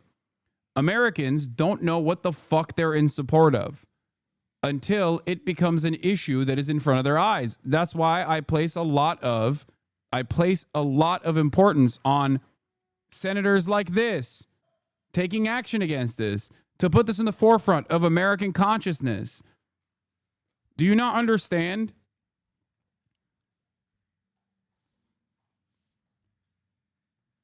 How many times do we have to experience this until people recognize that something being considered a 2080 issue doesn't necessarily mean it will stay a 2080 issue? This is at the heart of my anger towards the Democratic Party in terms of immigration. No counter messaging on immigration has created an environment, a media landscape that is heavily dominated by right-wing lies on the issue. This is precisely the reason why Americans are either, like I said, oblivious to the actions that the Trump administration is taking, or at the very least entertain it or enjoy it and support it, the ones who are knowledgeable on the actions being taken to begin with. But that is only because they do not comprehend the full scope of what is happening. Yeah. Also ironic to say this exactly. These dumbass shadows don't realize that 2 years ago, Israel had 80% of American support. Yeah. Now it's become a 2080 issue in the other direction, at least in the Democratic Party. Now, this doesn't stop the Democrats from refusing to recognize the popular support towards Palestinian emancipation that is in their base, because, you know, their careers rely on them refusing to recognize it. But these kinds of actions, unironically, when paired up with the reality that every American can experience, every American can see, will quickly change the attitude. Look no further than the fucking tariffs. Donald Trump ran on tariffs. He could say he won on tariffs. Look at the Americans' attitude towards tariffs now. Because once implemented, everybody realized, oh my God, this is going to have a horrible impact on both the stock market and also the price of goods. Please drop this fucking, this is a 2080 issue nonsense.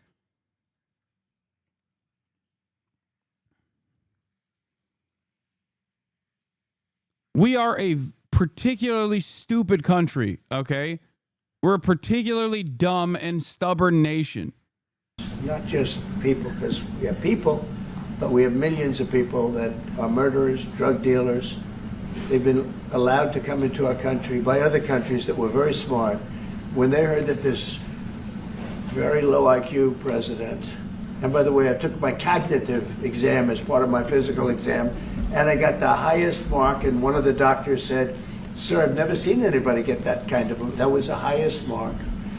I hope you're happy with that, although they haven't been bugging me too much to take a cognitive, but I did do my physical and it was released. I hope you're all happy with it. I notice there's no question, so probably you are. But the cognitive, they said to me, "Sir, would you like to take a cognitive test?" I said, "Did Biden take one?" "No." "Did anybody take one?" "No, not too many people took them." I said, what about Obama? Did he take one?" "No, he didn't take one either." I said, "Let me be the only one to take one." But I've actually taken them 3 times already. I like taking them because they're not too tough for me to take. But we had a great physical exam, so I know you're going to ask that.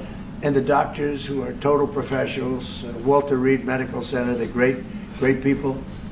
And I visited a soldier that was badly wounded incredible soldier. Lost his leg, and spent a lot of time with him. I mean, great with his mother, and it was really a very great thing. They do a phenomenal job. I just want to say, Walter Reed, I was there for, 5-6 hours. You were there with me.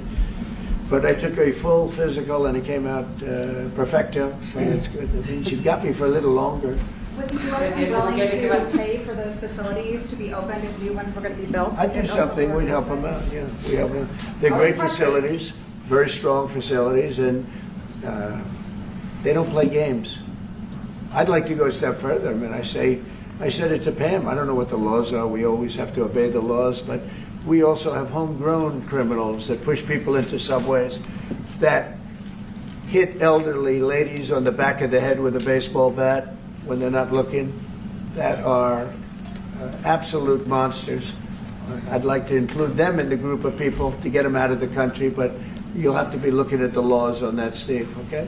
How essential is it for you guys to be locking up these prisoners? And do you think more presidents should follow suit like you guys as far as taking a hard stance on crime here in the United States? Well, I do. I think everybody has to. I mean, the president said it better than anybody. He said, you know, you have liberty and you have to have liberty, but to have liberty, not everybody is going to be good. And, you know, some are bad because they're sick. They're mentally deranged. They're bad. Then you have to take them. If you're going to have a country, you're going to have to take those people out. And we've been doing that. But this was like an unforced error, they would call it, where we had people that may hate our country, or maybe they're just stupid people. I think they're probably stupid people more so.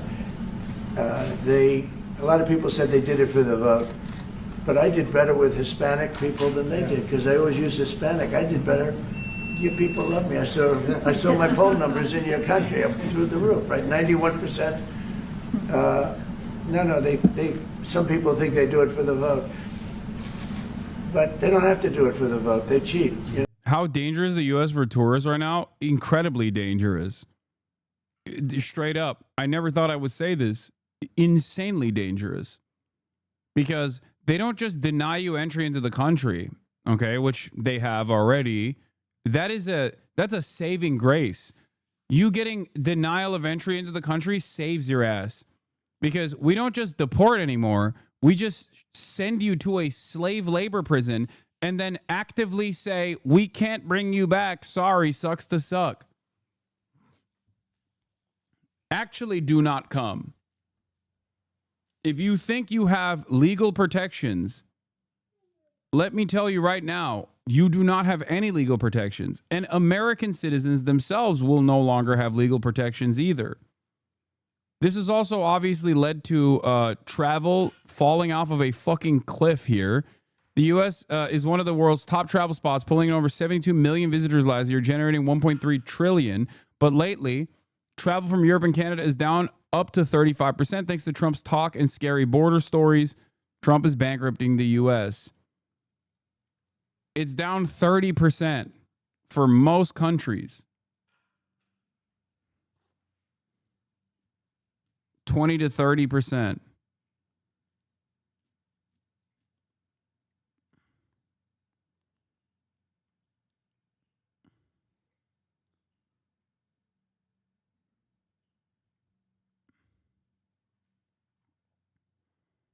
It's okay, V. Thank you for the 10 gifted subs.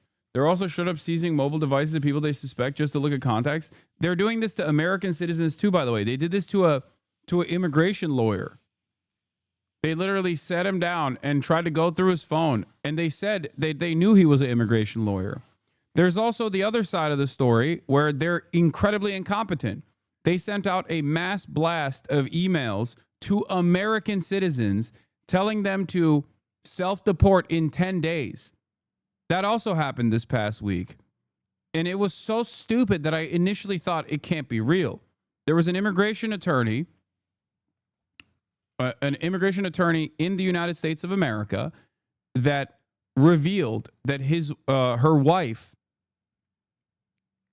who's also an American citizen, got a immigration enforcement email demanding that they self-deport in 7 days, saying that their saying that their legal permanent residency had been revoked This person was not a legal permanent resident. They were a citizen.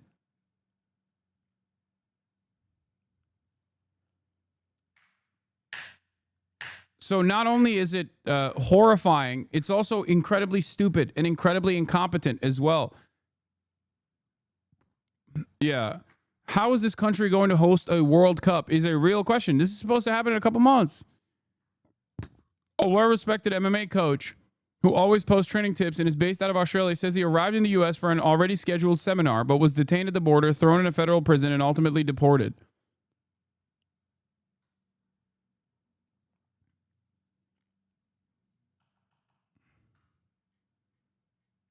Like, why the fuck would you come here, dude? Oh, next year. Sorry, not this year. Next year. I don't even know how we get to next year at this stage. At this point, I don't know what next year looks like even.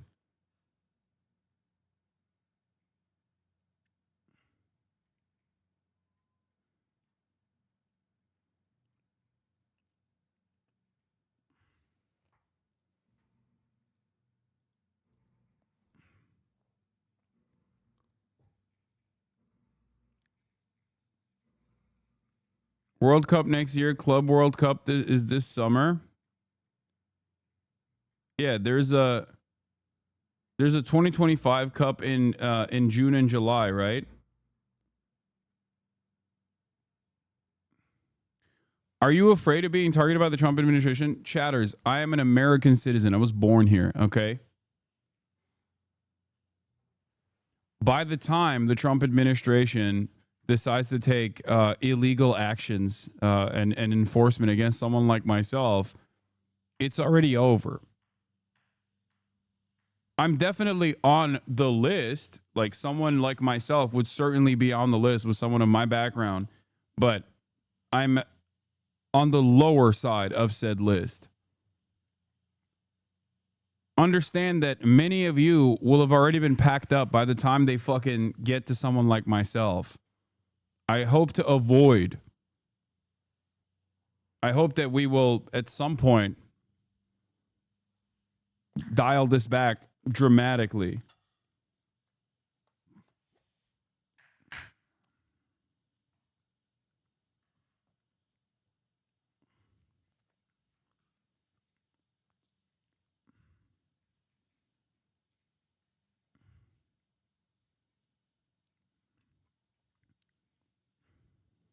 You know, they're professional cheaters. That's about the only thing they do well.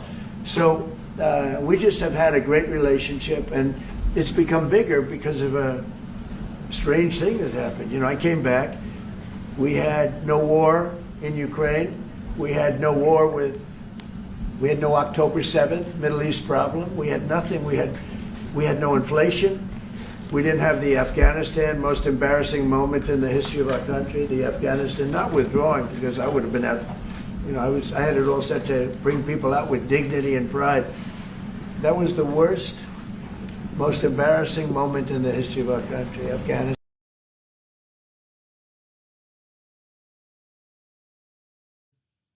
God damn it. What the hell?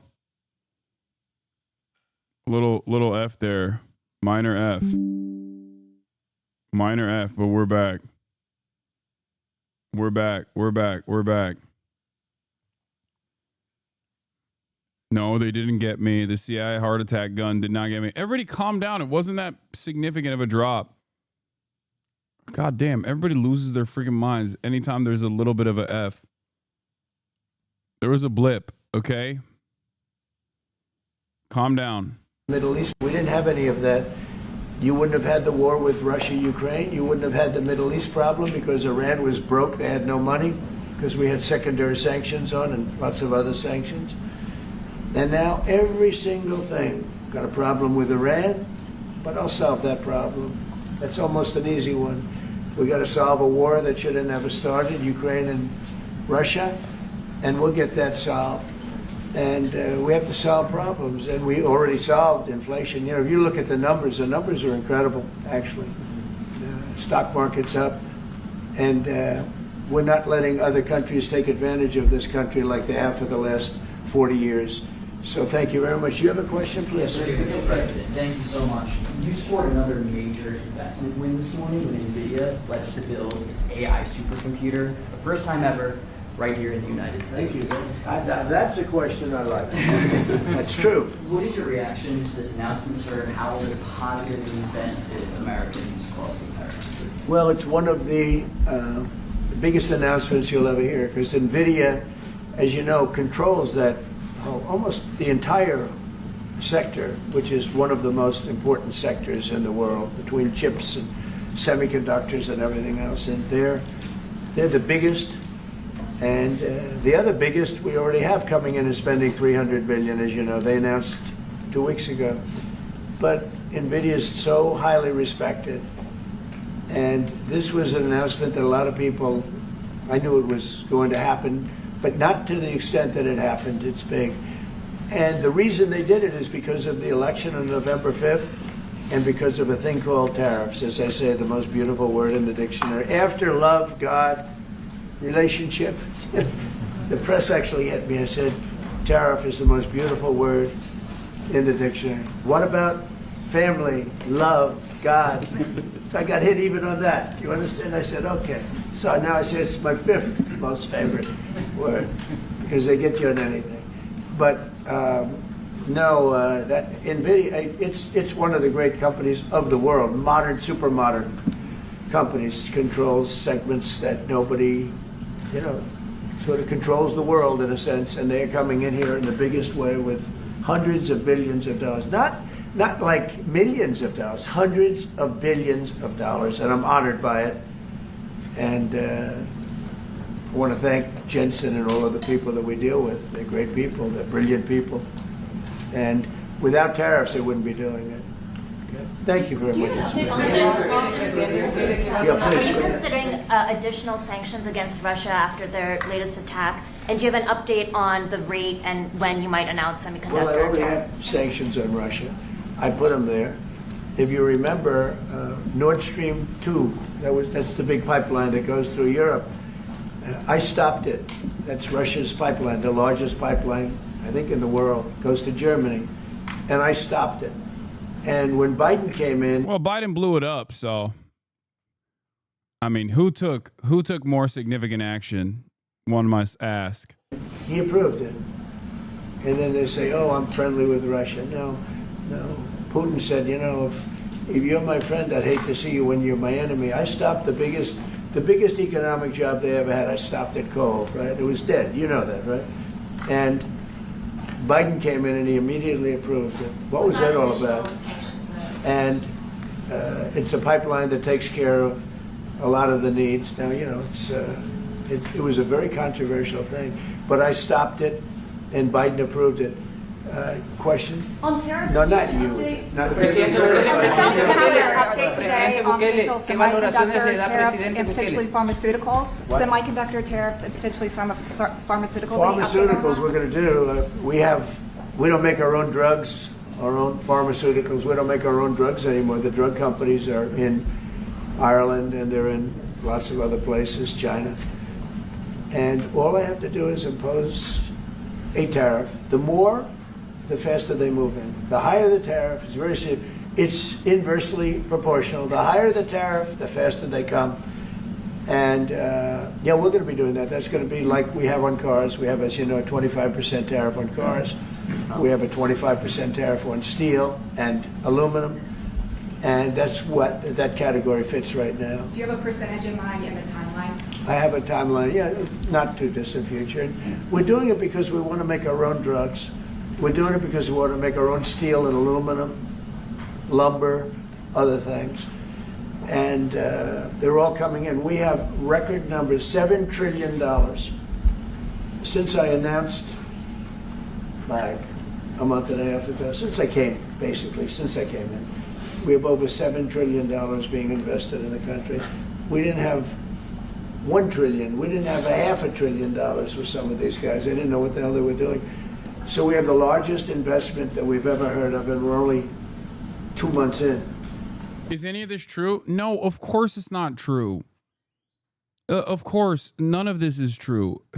What has Donald Trump ever said that's correct? I mean, what he's going to do when he says he's going to do something, I guess there is some veracity to that, but that's not like if he says he's going to engage in ridiculous deportations of people, or when he says that he's going to do this to American citizens as well, yeah, treat that as the truth. He will try. But as far as like things that he claims have happened, everything is a lie.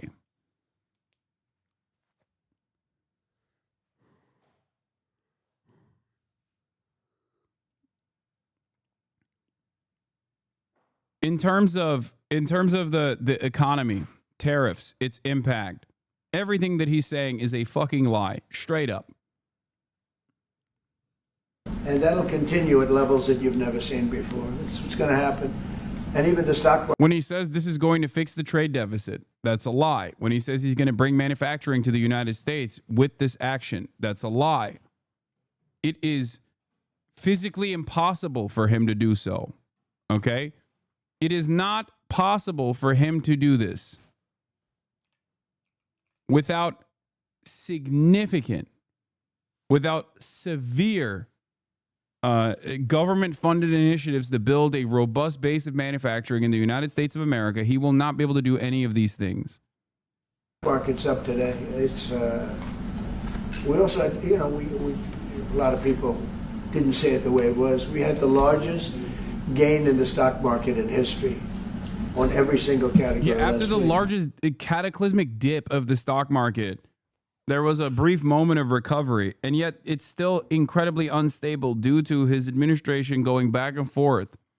That's the other side of this. The instability caused by Donald Trump going back and forth on the tariffs and exemptions, and then going back on the exemptions. That in and of itself does not exactly spell order, instability, and therefore causes people to go, yeah, I will invest trillions of dollars into this magical American manufacturing. Why should it? That was a nice game because we were getting a little hit because people didn't understand the power of our our country economically if you use it right. Do you have something to say on that, JD? Yes, sir. I mean, look, for 40 years we have lost manufacturing capacity. Workers have seen their wages stagnate, and some of the most critical things that we need, from the pharmaceuticals, the drugs that we give to our children, the antibiotics that we give to our kids, to the weapons that we actually need to fight a war, if God forbid we had to fight a war, we don't make enough of that stuff. And so President Trump ran explicitly on changing that. Yes, as the president mentioned, it caused a little bit of disruption in the market, but I actually think over the long term, workers are going to benefit, stocks are going to go up, American businesses are going to benefit as we reinvest and reindustrialize our country. And the auto workers and the Teamsters and all of the unions, not traditionally Republican, but I'm winning those unions by, we're up 40, 50 points on the Democrats. They're losing everything. They're losing everything because they just have policies that are not believable. They fight for policies that are 5% popular. He embarrassed himself a couple minutes ago. Oh, he broke the trophy, right? I saw that. The CFP National Championship trophy falls apart as J.D. Vance tries to hold it afloat.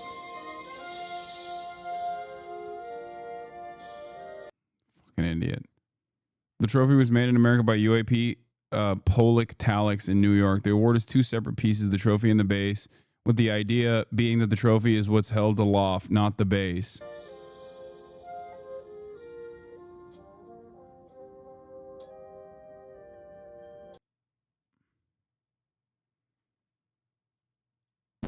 And nobody knows who the 5% are. I mean, nobody can find the 5%.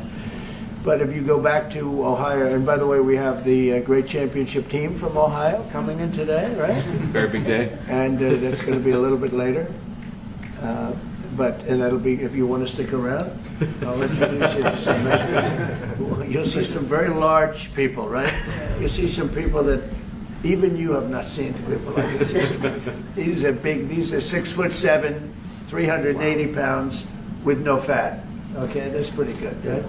But the team, the national championship team, is being honored today at the White House, so that'll be exciting. If you're around, you want to stay around, I'll have you up there. You can tell them all about your prison, how you have to behave. Okay. Who else? Are those exemptions on electronics? Yeah, you said yesterday that you're making a decision on Iran very quickly. What do you mean by that? Is that a decision to strike Iran? They have to solve their problem very quickly. Iran wants to deal with us, but they don't know how. They really don't know how. We had a meeting with them on Saturday. We have another meeting scheduled next Saturday. I said, that's a long time. You know, that's a long time. So I think they might be tapping us along. But Iran has to get rid of the concept of a nuclear weapon. They cannot have a nuclear weapon. He can't have a nuclear weapon.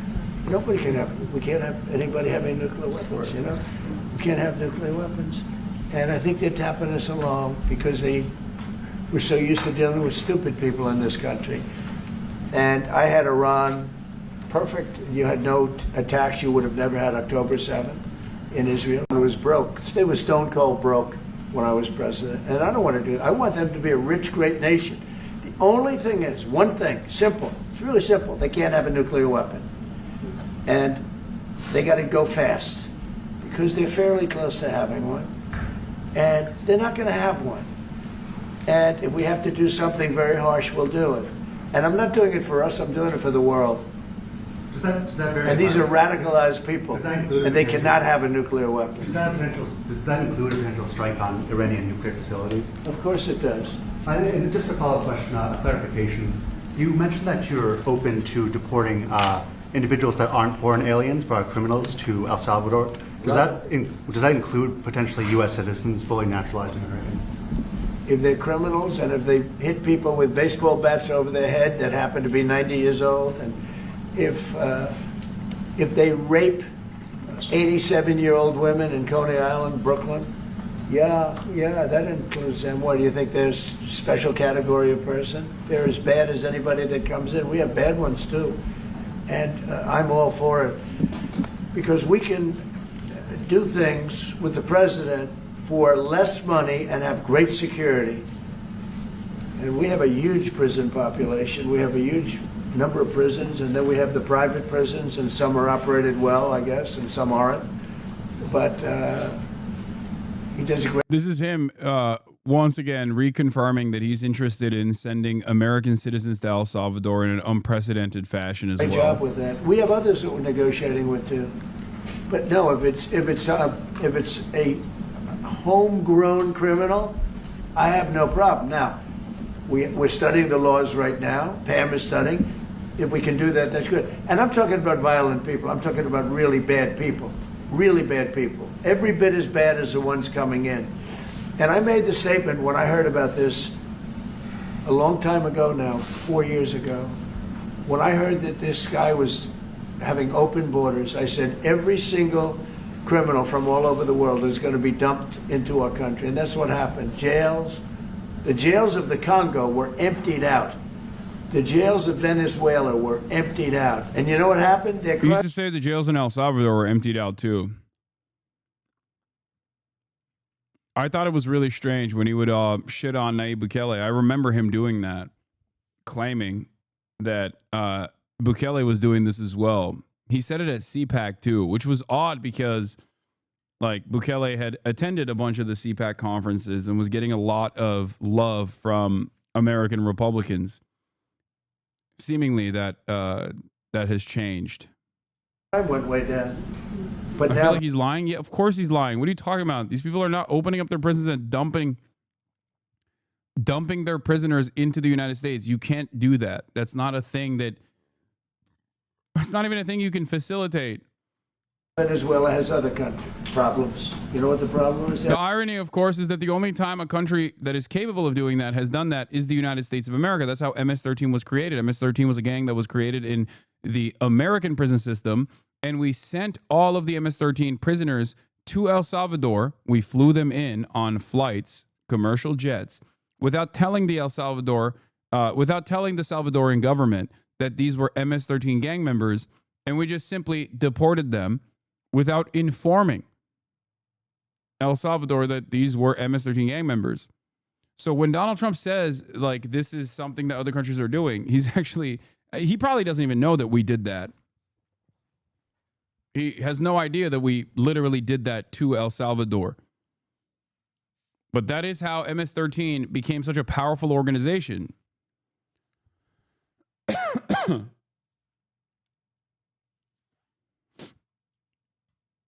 That's how it happened.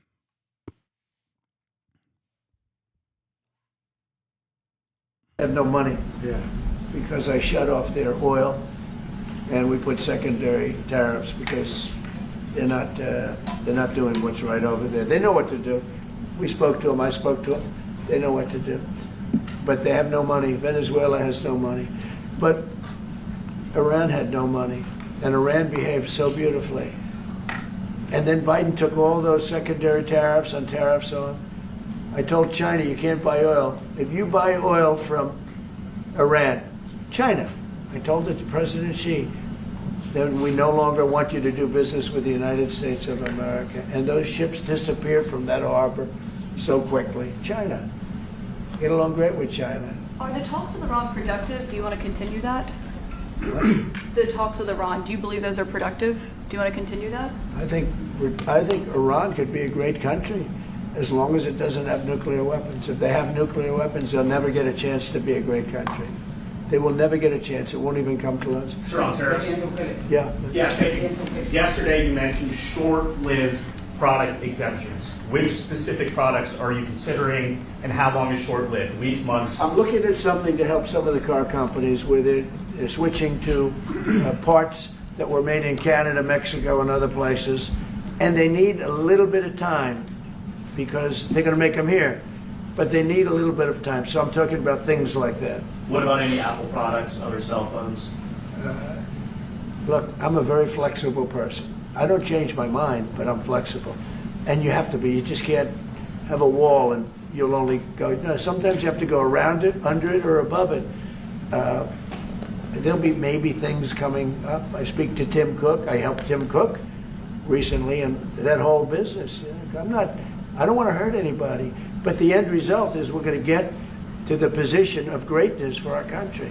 We're the greatest economic power in the world if we're smart. If we're not smart, we're going to hurt our country very badly. We lost with China over the Biden years trillions of dollars on trade. Trillions of dollars. And he let them fleece us. And we can't do that anymore. And you know what? I don't blame China at all. I don't blame President Xi. I like him. He likes me. I mean, who knows? Who the hell cares? Do you have any updates on? Oh my God, he's literally like a scorned lover, dude. His behavior with Xi now has dramatically shifted. He went from he's so scared, he'll call me, we have good relationships. We have a good relationship to please call me Xi. Xi, it would be really nice if you call me, to like, who the hell cares about him? I don't care about him. I no longer care about him. I don't love him no more.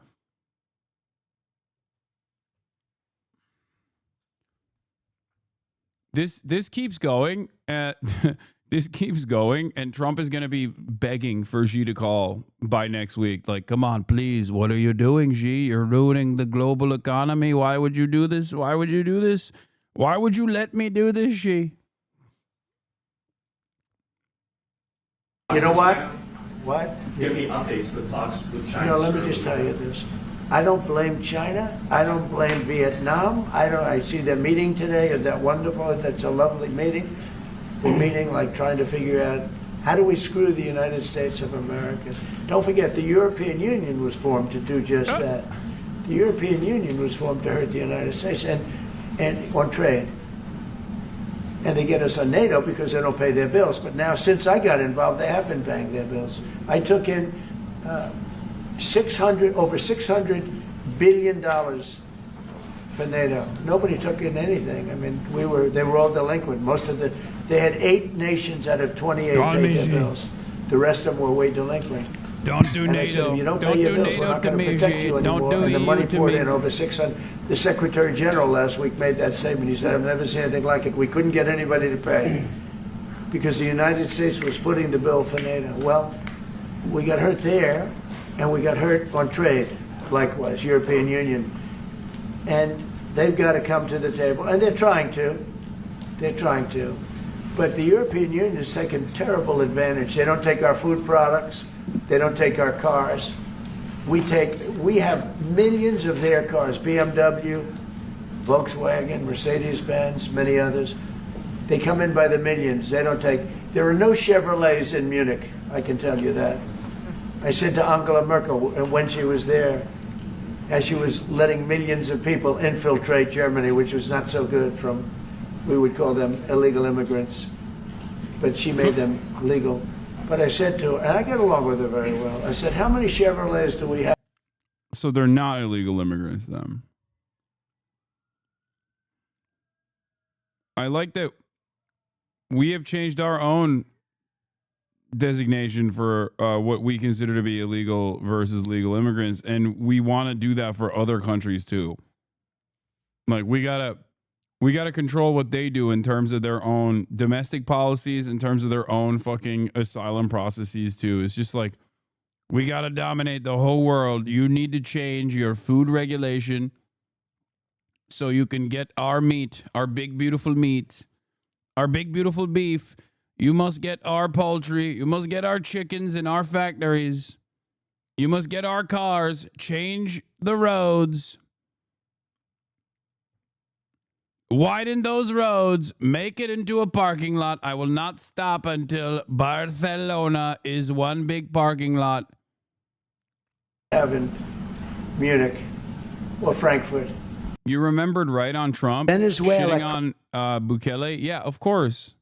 Crime is down 72%. You know, Caracas, Venezuela, was a very, very dangerous place.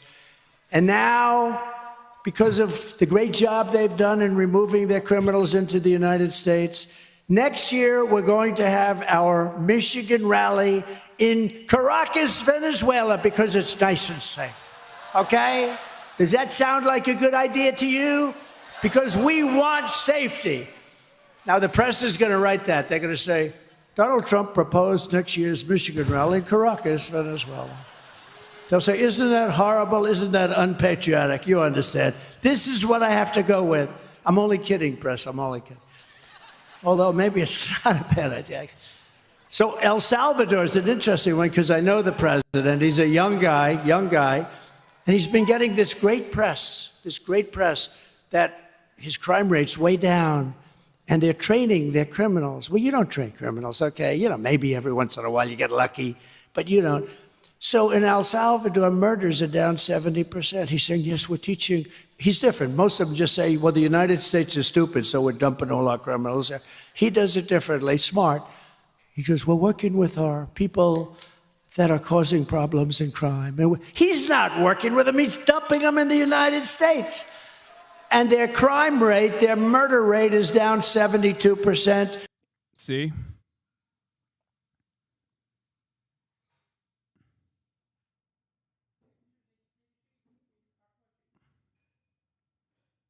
%73% and going up. And I don't blame him because of... Yeah. He used to falsely claim that Nayib Bukele was also dumping prisoners into the United States of America.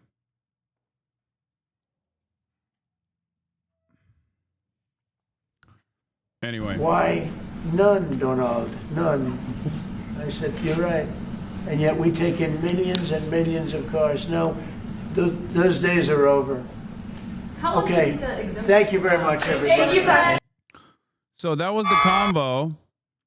Here is a Wall Street Journal report on why the El Salvador President Bukele is so popular with Trump's inner circle and also so popular with like conservatives across the board. Salvadoran President Nayib Bukele has become one of the biggest right-wing icons in the world. His crackdown on El Salvador's gangs has inspired many in the U.S. conservative movement, especially members of Trump's inner circle.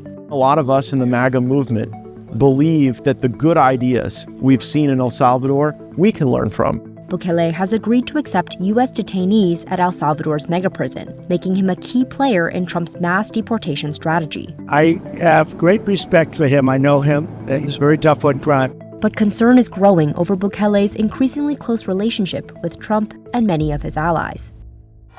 Since taking office in 2019, Bukele has helped turn a country that was once the murder capital of the world into one of the safest in Latin America. We did the unthinkable to cleanse our society. He has jailed over 1% of the population, giving El Salvador the highest incarceration rate in the world. He also built the world's largest prison, known as Secot. But the country's transformation hasn't come without criticism. Since 2022, Bukele has ruled under emergency powers that suspend insane. Like, implemented martial law, and it's also more than 1%, so it was almost 2% of the population. Think about how insane that is, bro. Civil liberties, including due process. Yeah, no due process. It's crazy. And our right-wing politicians are looking at that and going, this is fantastic. This is an incredible idea. This is amazing. We need to do that. And they are doing that. Rights groups say his time in office has been marked by an erosion of checks and balances, widespread human rights violations, and arbitrary detentions, along with the weakening of opposition parties and attacks against freedom of expression and independent media. Bukele's press office denied the allegations and said that before Bukele took office, there were widespread human rights abuses by the gangs on law-abiding citizens. The president addressed the concerns of rights groups in 2024, saying this. They were worried about the human rights of the killers, which, they have human rights. I don't say they don't, they're humans.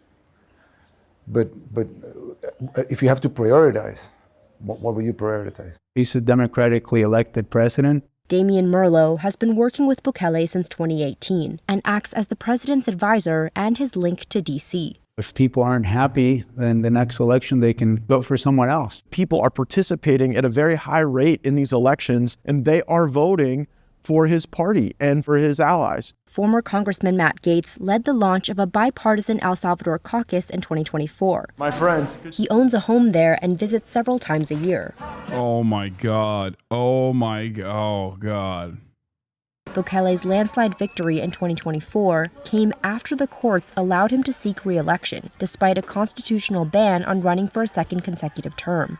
I believe El Salvador should amend their constitution, should remove the presidential term limit, and should allow President Bukele to continue this transformation.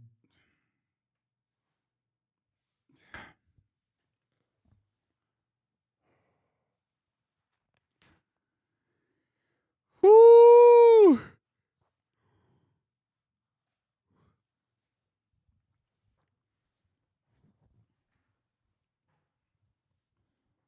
This is like the Xi Jinping but for fascists, okay? What social democrats and democratic socialists and socialists alike look towards, like the governance of Xi Jinping in China, for fascists, like they're like, oh, Nayib Bukele is the method. He is the man for the moment. No wonder they fucking love collaborating with this guy. That will lift people up. A big part of Bukele's appeal is his use of social media to rebrand El Salvador in the eyes of the world. Bukele now markets the country as the land of surf, volcanoes, and coffee.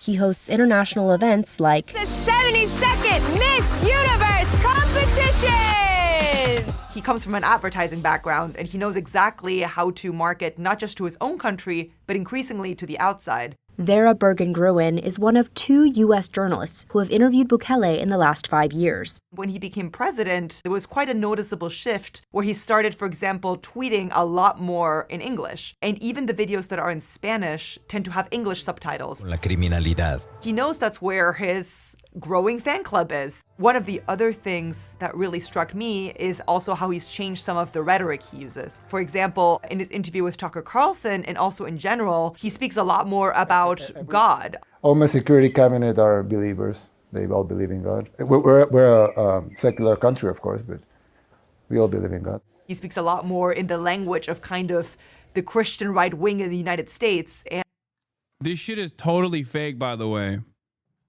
Like, all this God stuff is... He's just... I mean, I guess he's similar to Donald Trump in that vein. Trump being like, I love the Bible. I love the Bible. It's my favorite. I love all the verses. And everyone I spoke to in El Salvador and elsewhere who's tracked him for a long time says that kind of language is quite new. President Bukele sort of first was noticed by the MAGA movement when we did the visit to the Heritage Foundation. That's the Conservative Research Institute in D.C. behind Project 2025, a controversial policy blueprint for the federal government. El Salvador needs the support of the most influential think tank in the world. The big turning point was... So for you to the right of social democrats, there's only fascists? What the fuck, dude? Wait, first of all, I think social democrats can also entertain social fascism. Okay, that's number one. But number two, I didn't even fucking say that. I don't know where you derived this information from. Everyone has a little bit of a fascist dog in them, I think. Hitler particles inside of their soul, waiting to unlock.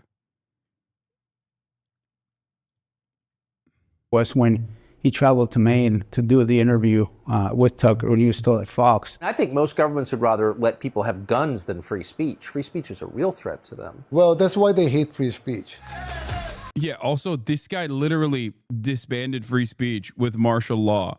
He was invited to CPAC, which is sort of an annual Woodstock for... Like, thank God Wall Street Journal is talking about this, right? Republicans. What I remember so vividly is as President Bukele was coming in the back room in the kitchen, the entire hotel staff, it seemed, was there holding "We Love You, Bukele," holding their Salvadorian flags. And he gave this remarkable speech. They say globalism comes to die at CPAC.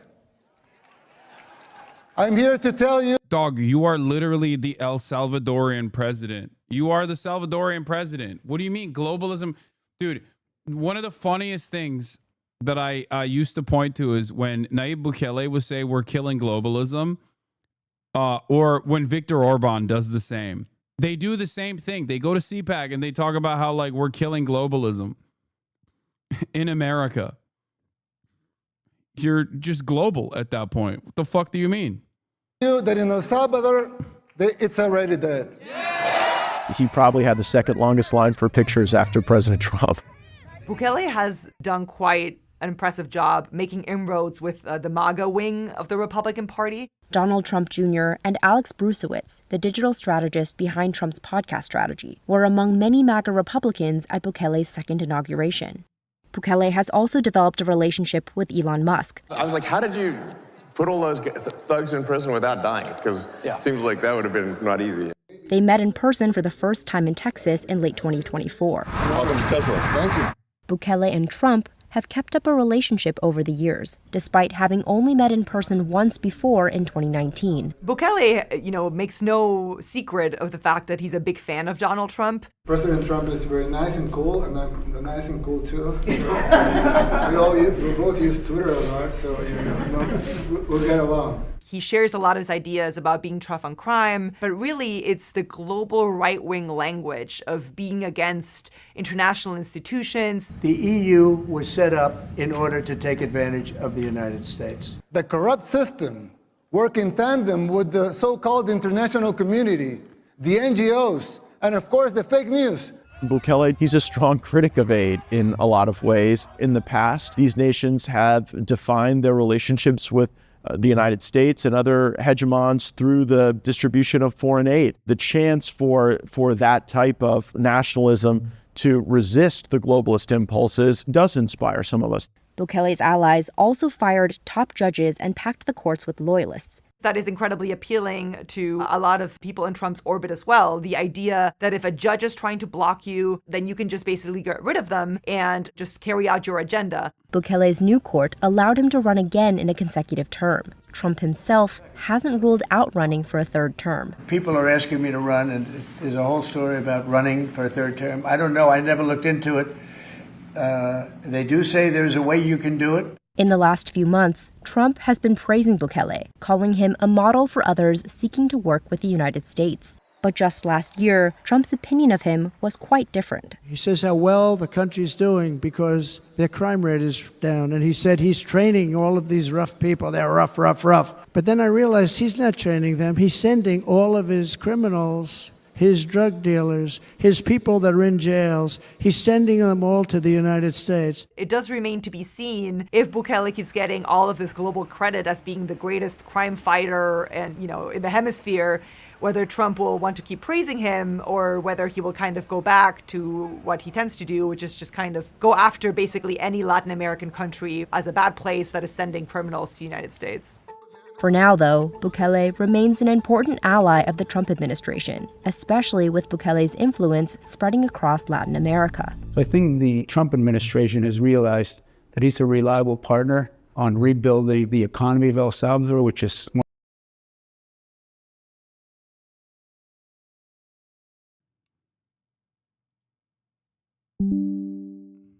The fuck? Second time this happened. Weird. Oh, I don't know what it is. It's just like